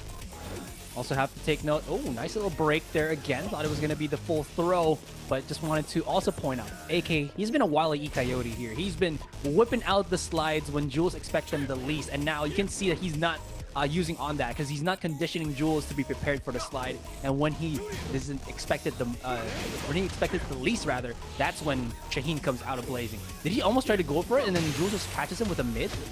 Yeah, I think he did, and AK finding that while rising to that hawk edge finds the midsection of Jin Kazama for AK to be able to score that first round. But then, you know what, Jules, again, he can come back from this. And look at this, ladies and gentlemen, lower left side is the mystery code. Do type it down. Awesome gameplay with an exclamation mark for you guys to win. Awesome prizes courtesy of Top Clans 2020. And it has been an awesome gameplay indeed, as we are seeing Jules just show us how deadly he is with this Jin, but on the other side as well, AK looking fan-freaking-tastic with this Shaheen here. It seems like we have slowed the pace of the game just a smidge, as both of these guys is feeling each other out. It's gonna be Altair. Okay, I like it. Does not able to convert. Weird positioning there for the Shaheen. Goes in, slips him back up. He's onto the wall, goes with the splat. Very close in terms of HP, could go either way. Goes in with the rage drive, goes with the mix-up. I love it. Slips him underneath with the kick and goes in with another splat. 1 for 1. Low for low for low. Jules showing AK that he can go do the hat trick and go for 3 lows in a row. And Jules not wasting any time. He wants to end this, and he wants to get things already at the final round for him to reset everything, so that it'll be, just them getting a best of 5 in. AK though, double Scorpions gets blocked and punished, and Jules closing that round out with the God kick. Goodness, Jules is just sniffing blood in the water here. AK goes in with the sidestep into the launcher, bring him all across the board. Okay, big damage coming in from AK here. What's going to be his follow-up as Jules comes in with the wake-up? Oh my goodness, Jules is just very low. Let's see if he's going to be able to convert. Wow. He gets the LLRK, tries to push AK against the wall. AK is thinking about those lows. He has a low of his own. Nice silent Rigil. It is a 2-2. It's still up in the air, Asarai. How low can you go? It seems like that's the name of the game here. We're seeing a lot of ferociousness from both of these guys. It's always been the low attack to finish off the rounds. But yeah, like you said, we are going for the final round in this second game. And now AK comes out with the swings, with the slides rather. Let's see if he can slide to, to Jules' DM, which is his death match. And we'll see if he's going to be able to take him down here, because it seems like AK really wants to finish this off. But Jules, again, the iron defense up. The player is just coming to fruition. The blocks, but once again, AK, how does he do this? How does he just converts everything? And this should be, he drops it. No, Jules has a chance. 20 seconds, but the mid hit. And we are going 1 for 1 in this lower bracket best of 5. You saw that in exchange that Jin was trying to go for that parry, but AK having the wherewithal to change up his timing after he saw that that parry did whiff and did just throw out there. The Altair was ready, and he was so close to just ending Jules with that one combo. He had to pick up the pieces from that, and it did go up in AK's favor. So now we're one apiece. I don't know if this is going to be the story of the day, but Asteroid did say that potentially, if we do the math right, if this goes 2-3, 2-3, we could potentially see like 10 matches today, and this series alone. Yeah, I'm not complaining. Like it's been this has been like one of the best matches that we have in the entirety of this Top Clans 2020. Like both of these guys, you know that they have so much experience fighting in tournaments as well as fighting with each other. You have been telling this to the viewers as well, that Jules is one of the sparring partners of AK from last year, so they definitely have each other downloaded. But now it's all about who has more mastery over the other, and seems like as of the moment we are kind of even, but still in favor of AK since he does have that winner's bracket lead. So if he wins this series already, that's over. There's no reset, but Jules has to be the one to bring it all the way to the final dredges. And Jules, bringing out the Leroy. Jules with the Leroy. When he brings this out, you know he means business. We did see his Leroy come to success when he faced AK in the group stages, so he's gonna try to make that magic happen once again. And can I just say that Jules coming up with like an AK, having like highlight reel matches, going down to the wire, it being tied to a piece before we hit the final round. So these two really bring Tekken magic in the air. And you know what? This is really passion as we see Top Clans 2020 for Tekken 7. And Jules sees a huge combo in the opening seconds of the round. That was just unfathomable coming out from Jules there. Blocks the slide of AK, and he is just going at it. He knows what is happening right now, and he has so much time to work with as the full scale of HP to his name. And Jules is all about that offensive, but it seems like he's reaching a bit too far as AK is going at it. Nice little dodge there from AK. I like it. And as Jules keeps himself on the floor, AK has so many options to actually just slam him down, spins him around, twirls him around, takes him out for a dance, but it's already neck and neck here in this third game. Wow, did you see him bait that rage drive from AK? Once he did that, Jules was ready for the punish. He didn't want to deal with that or deal with defending it, and he finds a coffin breaker, the back 1+2 of Leroy to convert once again, introducing AK to the wall. Nice end there in the Biting Dragons for him to be able to push towards the wall for those tremor punches, and AK comes out swinging. Swinging, but missing as Jules just gets everything down to his side. My goodness, he's just like one round away, and this has been, again, such a quick game. AK has not had any chance whatsoever to take a little bit of a breath, a little bit of a pause here up against Jules. Finally, he finds a little bit of that launcher there. At least he gets some revenge here for Jules, but can he convert? Jules spots him, does get for a throw break, and this is at least going in the favor of AK, but Jules still so deadly. Yeah, this is actually the first time we're seeing the left side of this stage. That's how dominant Jules is in pushing the action here. Now AK just trying to whittle him away with that vicious thumb and finds the Altair, and this could be it for AK to gain one round in against Jules. So this is the kind of momentum he needs to be putting on the table. He doesn't want to be recklessly just throwing slides out there, and it's coming to full effect. How will Jules now respond to this new rhythm AK is presenting to the table? You just gotta try to at least, again, dance to the rhythm, but we'll see how that kind of pans out. Look at all these blocks coming out of AK. He's been kind of feeling this out a little bit. Oh, he tries to go in with the sneaky slide, but it's not sneaky anymore when Jules can sniff it a mile away. And look at that. All those tremor punches, just the ground pounds, is allowing Jules here to bring damage, even if though AK is not being juggled at all. This is fan-freaking-tastic for Jules here, and he has all the cards in his hand, but AK, you've seen him do this again. Oh, Jules sneaks one in. Is this going to be it? Can he actually convert this into bigger damage? Yes, he can, but one more will connect, and he just needs one win away from actually resetting this bracket. Wow. As we mentioned before, ladies and gentlemen, the cane, that is another a tool in Leroy's arsenal that players have to worry about. It's a one-shot use, and he was able to pull it out at the most optimal time. And he was trying to convert to the most optimal damaging combo, but you know what? A falling fist at the end just to seal the deal there for Jules to gain 2-1 over AK. Again, reminding everyone that Jules has to reset this because he is coming from the loser's bracket. So it's still a long task ahead of him, and now ball is in AK's court. Will he go for another trump card? Because we did say that Shaheen was the final boss that people had to face. Is there a final boss? Asteroid, this is looking like a JRPG. Like we're not done yet.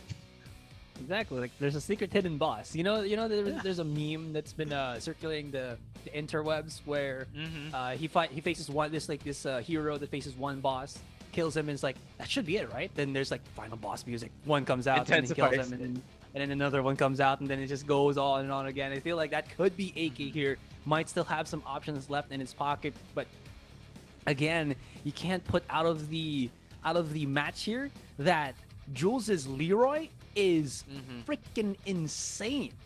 Yes, and you saw how he was able to convert those blocked slides into full damage, especially when the wall was in his favor, and those tremor punches just added more damage to just an optimally punished slide. So excellent stuff. And now AK going to his playground of choice, the Howard Estate. People call it AK's estate because he loves going to the stage when push comes to shove. Still with the Shaheen, and now both these players still sizing each other up, but Jules finds a low parry in the process.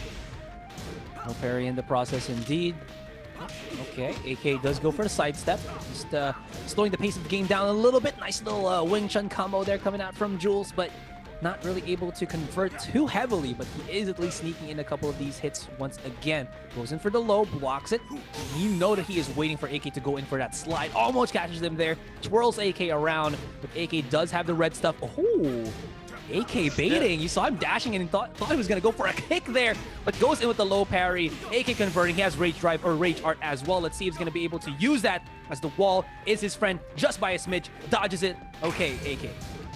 Both of the players are seething red, but AK is only one. Nice block on that Hell Sweep, and AK confirming to the Rage Art. Just find some time to just recuperate because that was an intense match. 5 seconds left on the clock. These players are pushing each other to the limit, Asarai. That they are indeed, Potch.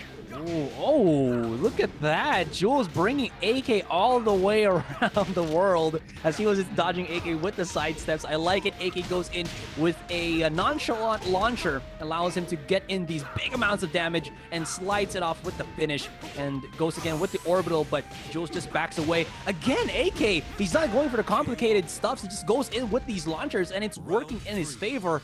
And like you said, this AK estate going in the favor of AK. Yeah, it's just he's really making sure that he's making these combos count, and these launches really do a lot of damage. Nice double Scorpion once again. AK is the madman, going for another 2 tatami wall breaks, ends it right there, but has the damage been done?